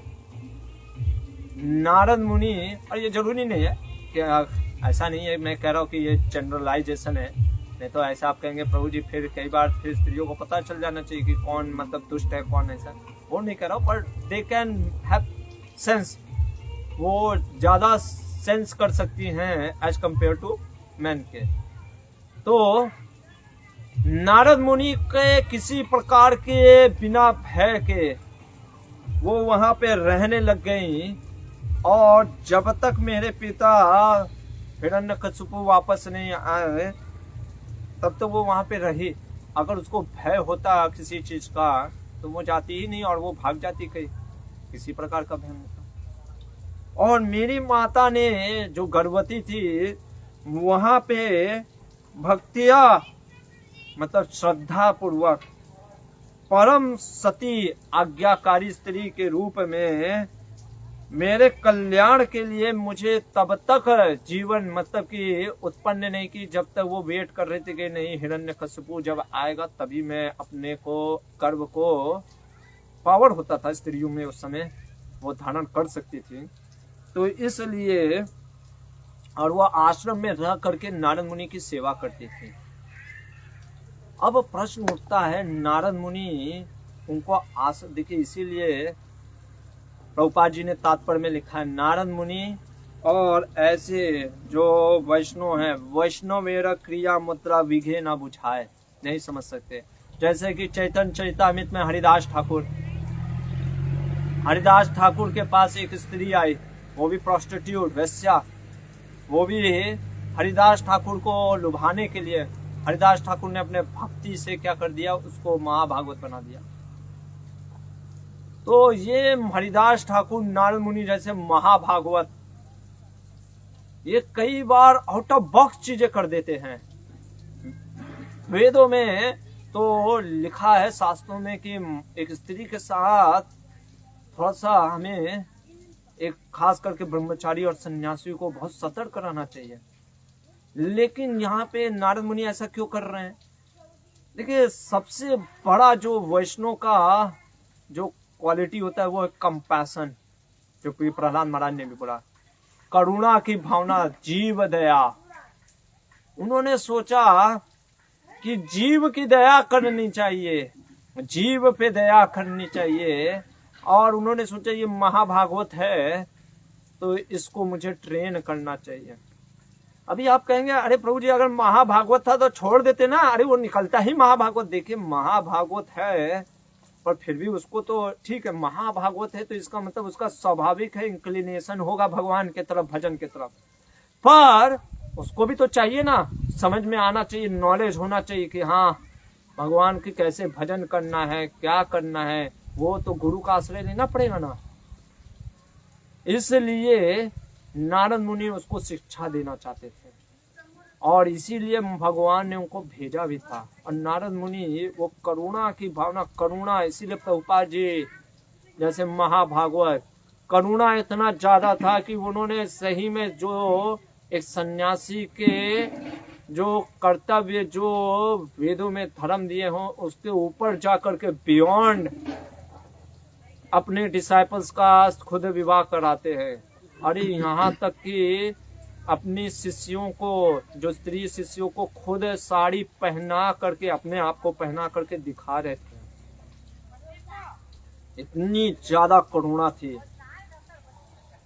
आप समझ सकते हैं, एक सन्यासी खुद प्लेट मांजते थे जब वो खा करके जाते थे, क्योंकि उनको समझ था थोड़ी ना, वो खाते थे चले जाते थे और उनका प्लेट धोते थे। एक महाभागवत, क्यों? करुणा के कारण। इसलिए उन श्रील प्रभुपाद जी के कृपा प्राप्त पड़ा करके आज वही हिप्पी आप देखिए महाभागवत हो गए। जय श्रील प्रभुपाद। ऐसा अद्भुत है महाभागवत की कृपा।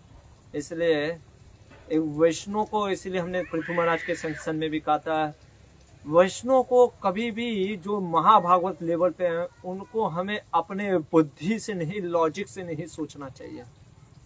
क्या देवता लोग नहीं जानते थे? देवता लोग क्या कम थे? वो नहीं समझते थे वेदों शास्त्रों को, और तो रोक सकते थे। आप देवर्षि नारद उनको कहाँ लेकर के जा रहे? नहीं, वो जानते हैं ये परे हैं, ये नारद मुनि हाँ वो कार्य करते हैं।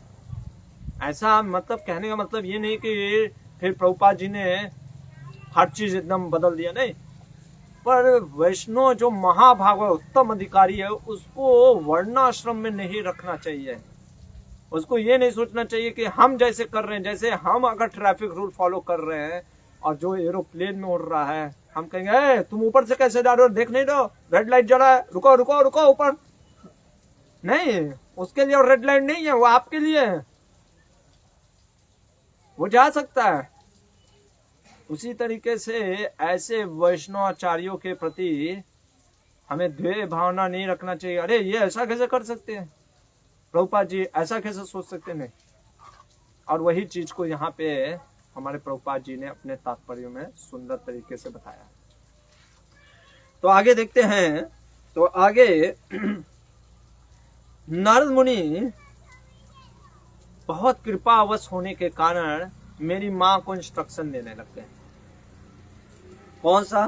धर्मस्य तत्वम ज्ञानम। और कैसा धर्म? निर्मलम, निर्मल धर्म।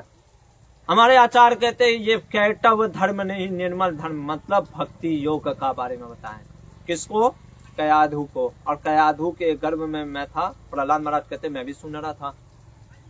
अच्छा, और कहते हैं कि मान लीजिए स्कूल वाले पूछे अरे तो तुम्हारी माँ तो फिर बहुत बड़ी भक्त होगी, चैंटिंग करती होगी, पर हम तो नहीं देखते कयाधु कभी चैंटिंग करते हुए।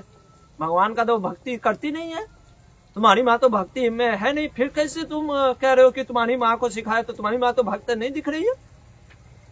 प्रहलाद महाराज कहते हैं क्योंकि मेरी माँ क्या हुआ, प्रभाव पड़ा समय का, समय के कारण, समय बहुत बीत जाने के कारण और स्त्री का नेचर होने के कारण वो भूल गए। अच्छा, तो फिर समय तुम पे क्यों नहीं प्रभाव पड़ा? सही बात है ना। अरे तुम भी तो उस समय छोटे थे। मान लीजिए 10 साल आपके पिताजी का उम्र बीत गया तो आपका भी 10 साल चला गया ना, तो आप क्यों नहीं भूले? यहाँ पे सुंदर चीज हमारे आचार्य कहते हैं, समझने का चीज है। जब हम कहते हैं ना साधु संग सर्वशास्त्र कहे, लव मात्र साधु संग सर्व सिद्धि हो। यही भागवत कई लोग भी सुन रहे हैं, श्रीमद् भागवतम, और कई लोगों ने पढ़ा भी है भागवत। कोई महाभागवत हो जाता है, किसी को कुछ असर ही नहीं पड़ता। आखिर क्यों? वही चीज मैंने आपको बताया, जीव उसको कैसे लेता है ये उस पर निर्भर करता है। कयाधु जब सुनती थी ना नारद मुनि से, तो वो इसलिए नहीं सुनती थी कि मुझे भक्ति करना है, वो रेस्पेक्टफुल, अरे साधु संत कुछ बोल रहे हैं सुनना चाहिए, पर उसका ध्यान हमेशा किसमें रहता था? हमारे आचार्य कह रहे हैं उसका ध्यान हमेशा हिरण्यकशिपु कब आएगा, मेरा गर्भ ठीक है कि नहीं, क्योंकि गर्भ धारण की है वो माँ के रूप में, वो गर्भ पे ज्यादा ओ ठीक है। और कभी कभी सो जाती थी। नारद प्रहलाद सुनता रहता था क्योंकि उसका स्वाभाविक इंक्लिनेशन था ना, इसलिए तो महाभागवत है। नहीं भक्ति, हाँ क्या बोल रहे नारद मुनि, इसलिए कह रहे कि मेरे ऊपर नारद मुनि की विशेष कृपा थी। ये तो प्रहलाद महाराज, क्योंकि भक्त कभी भी कहता नहीं है कि वो मेरा है, वो कहता मेरे ऊपर नारद मुनि की विशेष कृपा थी। और हमारे आचार्य कहते हैं कि एक आचार्य की विशेष कृपा यही चीज होती है भक्ति। कोई कह सकता है कयाधु के ऊपर भी कृपा थी, हाँ थी, उसको बचाया, पर वो विशेष कृपा नहीं। एक साधु का सबसे बड़ा अगर कृपा चाहिए तो इसीलिए कहते हैं ना शिव जी भी स्वयं बोलते हैं, क्योंकि वैष्णव है, अगर शिव जी की वास्तव में कृपा चाहिए तो उनसे ये पूछना चाहिए कि आप हमें वो कृपा दीजिए शिव जी जो आप देना चाहते हैं, तब आप देखिए शिव जी आपको कौन सी कृपा देते हैं। वैसे ही नारद मुनि ने मेरे ऊपर कृपा किया क्योंकि मैं अटेंटिव सुन रहा था। क्यों परीक्षित महाराज 7 दिन में यही भागवत को सुन करके भगवत धाम चले गए। हम 7 साल से सुन रहे हैं, फिर भी हमारे ऊपर कुछ असर हो रहा है धीरे धीरे, क्योंकि वो तन्मयता लौल्यम नहीं है हमारे अंदर। वो भक्ति में जो तो वही चीज है, कौन किस रूप में किस तरीके से सुन रहा है ये उस पर निर्भर है। और कहते हैं प्रहलाद महाराज, अगर जो मुझे नारद मुनि ने बताया ना, मैं तुमको भी बताऊंगा, आप लोगों को, आप लोग भी सुनिए अगर आपको मेरे वचनों पे विश्वास है। यहाँ पे वही चीज गुरु शिष्य परंपरा, नारद मुनि ने व्यासदेव को, व्यासदेव ने सुखदेव गोस्वामी, ऐसे परंपराओं में हमने प्रभुपाद और प्रभुपाद जी से हम आपको ला करके दे रहे। हमें श्रद्धा होना चाहिए गुरु शिष्य परंपरा में। प्रहलाद महाराज करे जो मैंने सुना वो अब मैं आपको समझाता हूँ, सुनो अगर आपको विश्वास है मेरे ऊपर। क्योंकि कोई लोग कह सकते हैं नारद मुनि गर्भ में कैसे समझ सकते हैं, सुन सकते हैं, श्रद्धा। तो नारद मुनि क्या बता रहे हैं? अरे प्रहलाद महाराज, सबसे पहले ये जानो आत्मा किसी प्रकार का चेंजेस में नहीं जाता। जैसे पेड़ पे फल लगते हैं, फल बदलता है, बदलता है कहने का मतलब पेड़ में आज जो फल लगे वो अगले साल वो फल नहीं होंगे, और पेड़ तो वही रहता है। वैसे ही शरीर चेंजेस में जाता है, बदलता है, पर आत्मा बदलती नहीं है। आत्मा के क्वालिटी बताते हैं कि आत्मा नित्य है, आत्मा सनातन है, आत्मा चेंजेस में नहीं जाता, आत्मा अव्यय है, आत्मा परमात्मा का अंश है। और जो व्यक्ति भगवान परमात्मा का चिंतन, आत्मा को ये समझता है कि परमात्मा का अंश है और ये मैं और अहंकार ममकार से ये कार को छोड़ देता है, तो उसका उद्धार हो जाता है। और कहते हैं प्रहलाद महाराज कि जैसे हम कैसे समझ सकते हैं कि शरीर में आत्मा है, कहते हैं जैसे भूवैज्ञानिक जो माइनिंग या जियोलॉजिस्ट जो होते हैं, कैसे पहाड़ों में पत्थर को खोद करके सोना निकालते हैं ना, जमीन से ही सोना मिलता है, सोना निकालते हैं, वैसे शास्त्रों से गुरु के माध्यम से हम समझ सकते हैं कि हम कैसे शरीर नहीं आत्मा है। और कहते हैं कि 2 प्रकार का शरीर होता है, एक स्थूल शरीर, एक सूक्ष्म शरीर। जो हमारा बॉडी बाहर का दिख रहा है वो स्थूल शरीर है, अंदर सूक्ष्म शरीर है। और व्यक्ति को समझना चाहिए परमात्मा का पे चिंतन करना चाहिए।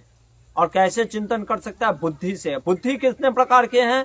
बुद्धि कहते हैं 3 तरीके से चलता है, एक स्वप्न में, एक जागृत अवस्था में, एक डीप स्लीप जब हम रहते हैं उस समय भी बुद्धि चलता रहता है। पर बुद्धि हमारा स्वच्छ होना चाहिए और बुद्धि को आत्मा नहीं समझ लेना चाहिए। जैसे हवा, जैसे अभी सुगंधित हवा चली, खुशबू कुछ आया, लेकिन खुशबू और हवा अलग है। दोनों अलग चीज हैं, लेकिन हम महसूस करते हैं हवा को खुशबू से, वैसे बुद्धि और ये मन से, निर्मल मन और निर्मल बुद्धि से आत्मा को समझने का प्रयास करते हैं। पर इसका मतलब ये नहीं समझ लेना चाहिए कि आत्मा ही बुद्धि है, नहीं। तो फिर आत्मा है क्या? कहते हैं आत्मा इस शरीर में रहता है जो कि भगवान का अंश है, और जब बुद्धि निर्मल हो जाती है तो वो भगवान परमात्मा को, यही बुद्धि से हम आत्मा को समझ पाते हैं और इस संसार से मुक्त हो जाते हैं। और कहते हैं सबसे अच्छा मेथड मैं तुमको बताऊं इस संसार से निकलने का, तो वो है भक्ति। कहते हैं तत्रोपाय सहस्राणाम अयम भगवतोदिता यदीश्वरे भगवती यथा ये रंजसारथी। सबसे बड़ा चीज, अगर सबसे मुझसे पूछो कि सबसे जल्दी रिजल्ट क्या देता है, क्विक रिजल्ट चाहिए ना, तो क्विक रिजल्ट देता है वो भगवान का भक्ति भजन। वो हमें सबसे बेस्ट प्रोसेस है। और कहते हैं वो उसमें सबसे पहले करना क्या होता है, कहते हैं गुरु शुश्रूषया भक्तिया, सबसे पहले गुरु का आश्रय। रूप गोस्वामी भी कहते हैं गुरु पादाश्रया। बिना गुरु के आश्रय लिए व्यक्ति भजन में नहीं लग सकता। जब तक साधु संग नहीं करता है, गुरु का आश्रय नहीं लेता है, गुरु की सेवा नहीं करता है, उसका कल्याण नहीं हो सकता। इसलिए कहते हैं कि सर्वलब्धा परेण च, हमें सारा चीज गुरु को समर्पित करना चाहिए। और संगे न साधु भक्ता नाम, और ऐसे साधुओं का संग करना चाहिए जो भक्ति में उच्चतर हैं हमसे। ईश्वराधीने न च, ईश्वर की सेवा करनी चाहिए। और श्रद्धया तत्कथायाम च, कथा श्रवण करना चाहिए, क्योंकि जब तक कथा नहीं सुनेंगे, श्रवण नहीं करेंगे, तो फिर क्या भगवान के बारे में जानेंगे। और कहते हैं कि गुरु के कहे हुए निर्देशों का पालन करना चाहिए और सारे जीव में परमात्मा के अंश को देखना चाहिए। इस प्रकार से भक्ति के कार्य में लगना चाहिए। और कहते हैं जब ऐसा हम लगेंगे तो क्या रिजल्ट मिलेगा, कहते हैं कि भगवान की भक्ति, भगवान का चरण मिल जाएगा। और जो ये संसार है इससे मुक्त तो वो सेकेंडरी है। जैसे व्यासदेव ने बोला है इस भागवतम में, यस्याम वैशूया मानायाम कृष्णा परमा पुरुषे भगवती उत्तम श्लोके शोको मोह भयापहा। शोक मोह भय ये सब चला जाता है भागवत का श्रवण करने से, पर वो उसका उत्तम लक्ष्य नहीं है। उत्तम लक्ष्य है भगवान के भजन। और कहते हैं कि वो रति प्राप्त हो जाती है वासुदेव की पते।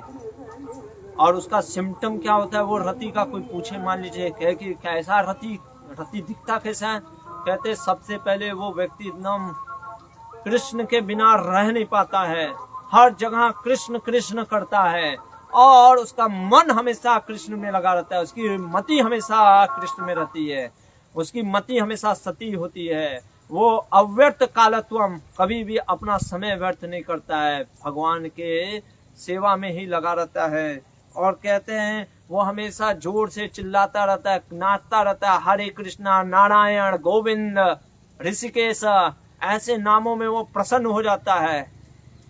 आनंद में वो भक्ति आनंद उसको लगता है। और कहते हैं कि ऐसी रति प्राप्त हो जाने के कारण उसको एक भावा, उसकी जो स्थिति हो जाती है, वो इस स्थिति क्या, उसके जो भौतिक कलमश है वो सब पूरी तरीके से जल करके समाप्त हो जाते हैं और वो भगवान का संग प्राप्त कर लेता है। और भगवान का संग प्राप्त करने के कारण उसका संसार ही खत्म हो जाता है और इस भव जंगल से मुक्त हो जाता है। और कहते हैं प्रहलाद महाराज ऐसा, फिर कुछ सोचे ओ लग रहा है ये बहुत कठिन होगा। नहीं, अरे वो भगवान हर एक के हृदय में है, परमात्मा के रूप में। उनका भजन करना कोई बहुत बड़ा कठिन विषय नहीं है, वो हर के लिए संभव है। और कहते हैं कि हर को प्रयास करना चाहिए वो भगवान की चीजों के कार्य के लिए। और आगे कह रहे हैं कि वास्तव में जो मटेरियल भौतिक चीजें हैं वो हमें खुशी नहीं प्रदान करती। राया कलत्रम पसवा सुताद्यो गृहा मही कुंजर को सबूतया। कि कई बार लोग सोचते हैं मटेरियल ऑपुलेंस, अच्छा घर, अच्छा परिवार, अच्छा देश, अच्छा धन, ये जीवन का लक्ष्य नहीं होना चाहिए। हाँ, ये जरूरी है, लेकिन ये जीवन का लक्ष्य नहीं बनाना चाहिए। और कहते हैं प्रहलाद महाराज ये सब तो टेम्पररी है, ये क्षणिक है। कहते हैं ये छोड़ो, स्वर्ग का जो भोग भी है वो भी क्षणिक है, वो क्षणिक है, वो आज है कल नहीं। और हम देखते हैं स्वर्ग में भी कौन सा सुख है, देवता परेशान है ना, चला गया उनका सुख। और वहां पे भी एनवियस नेचर है, डर लगा रहता है इंद्र को कि कहीं सिंहासन मेरा डोल ना जाए।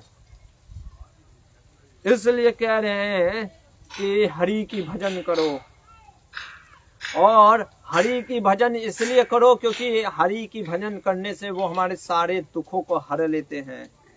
अरे ये तो कर्मवादी कर्मी लोग जो होते हैं उनका ही विचार मन में लगा रहता है, कैसे भगवान को प्राप्त करें, स्वर्ग को कैसे प्राप्त करें, वो इसी चीज में वो रहते हैं। पर कई बार उसका अपोजिट रिजल्ट मिलता है। हम देखते हैं कर्म कांड में लगते हैं, पशु वसु की हत्या करते हैं, और क्या होता है, कर्म कांड में लगने के कारण कई बार अगर रिजल्ट गलत हो गया तो लो स्वर्ग के जगह नरक गए। और ऊपर से स्वर्ग में गए भी तो क्या हो जाता है, हमेशा डर लगा रहता है। इसलिए कह रहे हैं सुखाय दुख मोक्षाय संकल्पयः कर्मिणः सदा पनोति हाय दुखम अनियाय सुखावृते। कि इस जगत में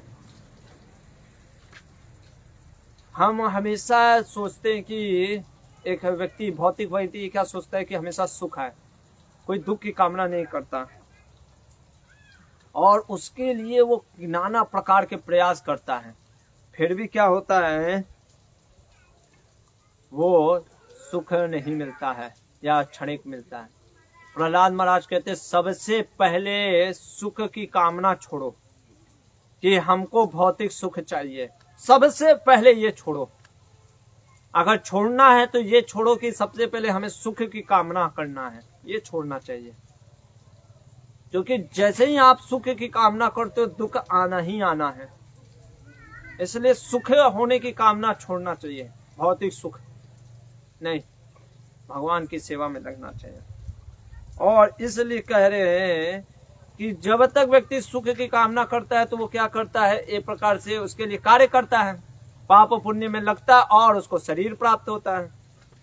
और शरीर के कारण से उसको क्या होता है, और वो सोचता है कि ये शरीर मुझे शायद अच्छा आनंद देगा, ये शरीर नहीं दिया तो अगला शरीर आनंद मिलेगा, और इस चीज में लगा रहता है। पर वो भूल जाता है ये शरीर क्या है, मृत्यु के बाद स्टूल या मल मूत्र बन जाता है, या गिद्ध इसको नोचते हैं, या जला दिया जाता है, राख हो जाता है। कहते हैं ना तो शरीर रहता। अच्छा, तो फिर शरीर से संबंधित जो लोग हैं, जो घर जाता है, व्यक्ति मरने के बाद उसका घर पर वो जाता है, 4 BHK 10 BHK बंगला जाता है, 10 लाख 10 करोड़ रुपया अब रख भी दोगे उसके शरीर के ऊपर, सोचोगे कि चला जाएगा, नहीं जाएगा। और आग अगर लगा दोगे तो वो भी जल जाएगा, कुछ नहीं जाता है। या अगला जन्म आता है तो ये नहीं होता है कि वो चलो यमराज जी कहते कि इसका अकाउंट था, इसके अकाउंट में 10 लाख रुपया है, अगले बार ट्रांसफर कर देंगे, जन्म में नहीं गया, कुछ नहीं जाता, रिलेटिव कोई नहीं। आज जो हमारे माता पिता हैं, आज जो हमारे पुत्र और पत्नियां हैं, अगले जन्म में कोई नहीं जानता कौन कहाँ होगा। प्रहलाद महाराज करे कुछ नहीं रहता, सब चीज टेम्पररी है। इसलिए फिर से वही चीज बोलते हैं कि भगवान का भजन में लगो, भगवान की भजन करो। हरि जो कि सभी के दुखों को हरने वाले जीव के परम दयालु मित्र हैं, उनकी सेवा करना चाहिए। और भजन मुकुंद चरणम, वास्तव में व्यक्ति को मुकुंद के चरणों का ही भजन करना चाहिए। मुकुंद के चरणों का भजन करने से भगवान को प्राप्ति होती है। और कह रहे हैं कि बिना भक्ति के सब कुछ व्यर्थ है वास्तव में। और कह रहे कि भगवान का भजन कोई भी कर सकता है। यहाँ ये ऐसा नहीं है कि वो उसके लिए बहुत कुछ कुल नहीं, यक्ष राक्षस देवता दानव असुर कोई भी कर सकता है, कोई भी भगवान के भजन में लग सकता है। कहते हैं यहाँ पे नालम द्विजत्वम देवत्वम ऋषित्वम वासुरात्मजा प्रीणनन्नाय मुकुंदस्य न वृत्तम न बहुज्ञाता न दानम न तपोनिज्या न शौचम न व्रतानि च प्रीयते मलया भक्त्या हरिरन्यत् विडम्बनम। कि अमलया भक्त्या, हरि को प्रसन्न करने के लिए ना तो आपके तप की जरूरत है, ना धन की जरूरत है, ना दान की, ना बहुत बड़े विद्वान होने की, ना उच्च कुल की, ना सुंदर रूप का। सिर्फ और सिर्फ भक्ति से ही हम भगवान को प्रसन्न कर सकते हैं। हाँ, ये सब चीज है, इसका उपयोग किया जा सकता है भक्ति में। लेकिन कहने का अर्थ ये है कि ये नहीं सोचना चाहिए कि ओ हम बहुत बड़े विद्वान हैं इसलिए भगवान को प्रसन्न कर सकते नहीं। सिर्फ और सिर्फ भगवान की भक्ति भजन में जब हम लगते हैं, भगवान को सिर्फ और सिर्फ भक्ति से ही प्रसन्न किया जा सकता है। और इसलिए कहते हैं कि भगवान को अगर कोई तृप्त करता है तो वो है भक्ति। सर्वभूतात्मनीश्वरे, और जो कि सभी भूतों सभी जीवों के ईश्वर हैं, भगवान परमात्मा के रूप में हैं, तो उनकी जब हम भक्ति करते हैं तब भगवान प्रसन्न हो जाते हैं। और कहते हैं कि भक्ति कोई, प्रहलाद महाराज यहाँ पे कह रहे हैं कि जीवन का, वास्तव में मनुष्य जीवन का यही लक्ष्य होना चाहिए। क्या? एतावाने वे लोके अस्मिन् पुंसा स्वार्था परास्मिता एकांत भक्तिर गोविंदे यत सर्वतदक्षिणम। एक ही लक्ष्य होना चाहिए इस जीवन का, वो है गोविंद का स्मरण। एक गोविंद का स्मरण, और उनको सभी जगह देखने का प्रयास करना चाहिए। जैसा हम देखेंगे प्रहलाद महाराज, अरे हिरण्यकशिपु ने पूछा कि क्या तेरे भगवान इधर है? कहता आप पिलर में भी हैं। वो सर्वत्र, इसीलिए भगवान कहते हैं गीता में कि जो मुझे हर जगह देखता है, सर्वत्र जो मुझे देखता है अर्जुन, ना मैं उसके लिए कभी आंखों से ओझल होता हूं, ना वो मेरे कभी आंखों से ओझल होता है।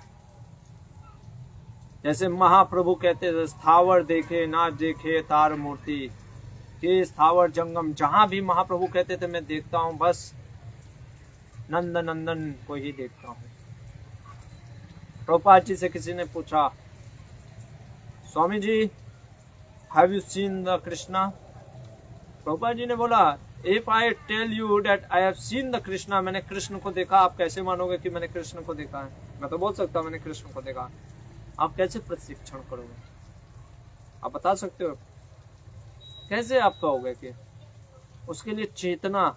प्रभुपाद जी कहते थे, एक बार मॉर्निंग वॉक पे चल रहे थे, अपने स्टिक को दिखाकर शिष्यों को कहते, लोग can you see the lamp post? उन्होंने कहा yes Prabhupada, I can see the Krishna in that lamp post also. इसका मतलब क्या होता है? कई बार लोग प्रश्न करते हैं कि प्रभु जी इसका मतलब क्या, कि उनको लैम्प पोस्ट की जगह पे कृष्ण दिख रहे होते हैं क्या? देखिए, कहने का मतलब वो नहीं होता है।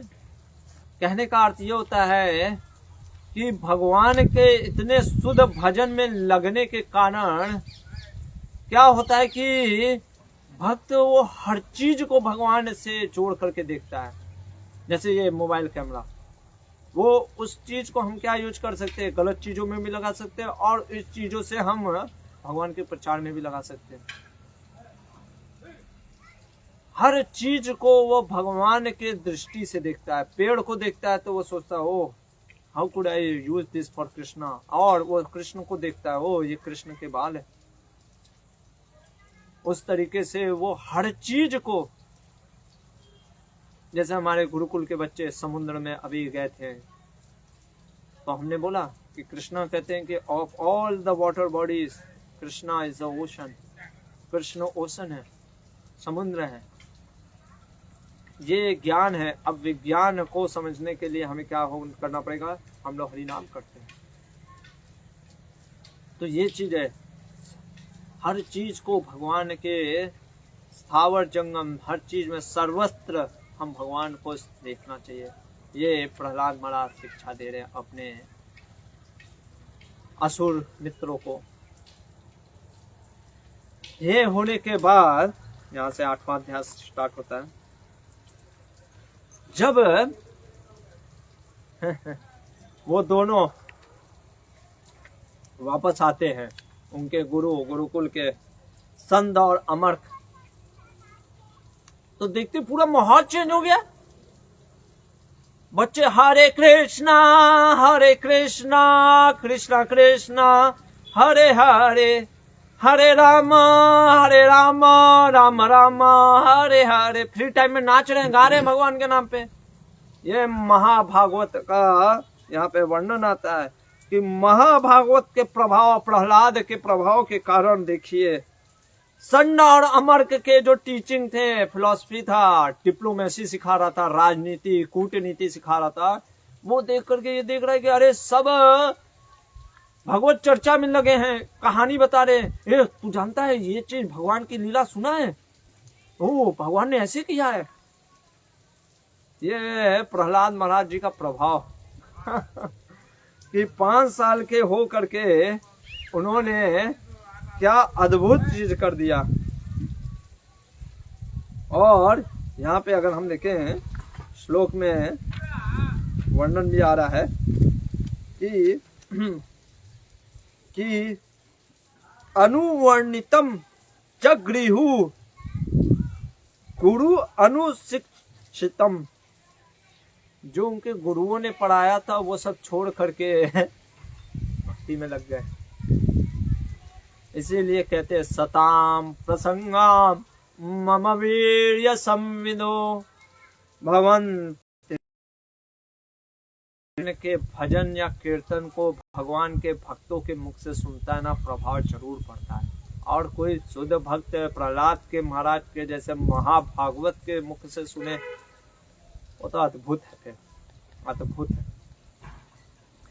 और कह रहे हैं कि जब शुक्राचार्य के पुत्र संड और अमर्क ने देखा कि बाप रे बाप आउट ऑफ कंट्रोल हो गया, अभी तो बस ये प्रहलाद था भक्त, अभी तो पूरा सब डांस कर रहे हैं, चैंटिंग हरे कृष्णा पे नाच रहे हैं, कहीं तो बाप रे बाप इससे पहले हिरण्यकशिपु को कहीं और से पता चले, हम ही जा करके बताते कि आउट ऑफ कंट्रोल हो गया है।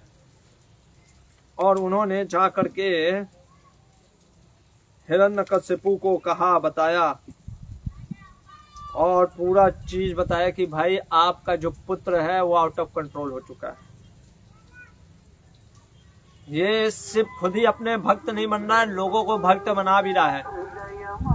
अभी क्या किया जाए? अब आप देखिए, हिरण्यकशिपु से अब नहीं रहा गया, पागल हो गया।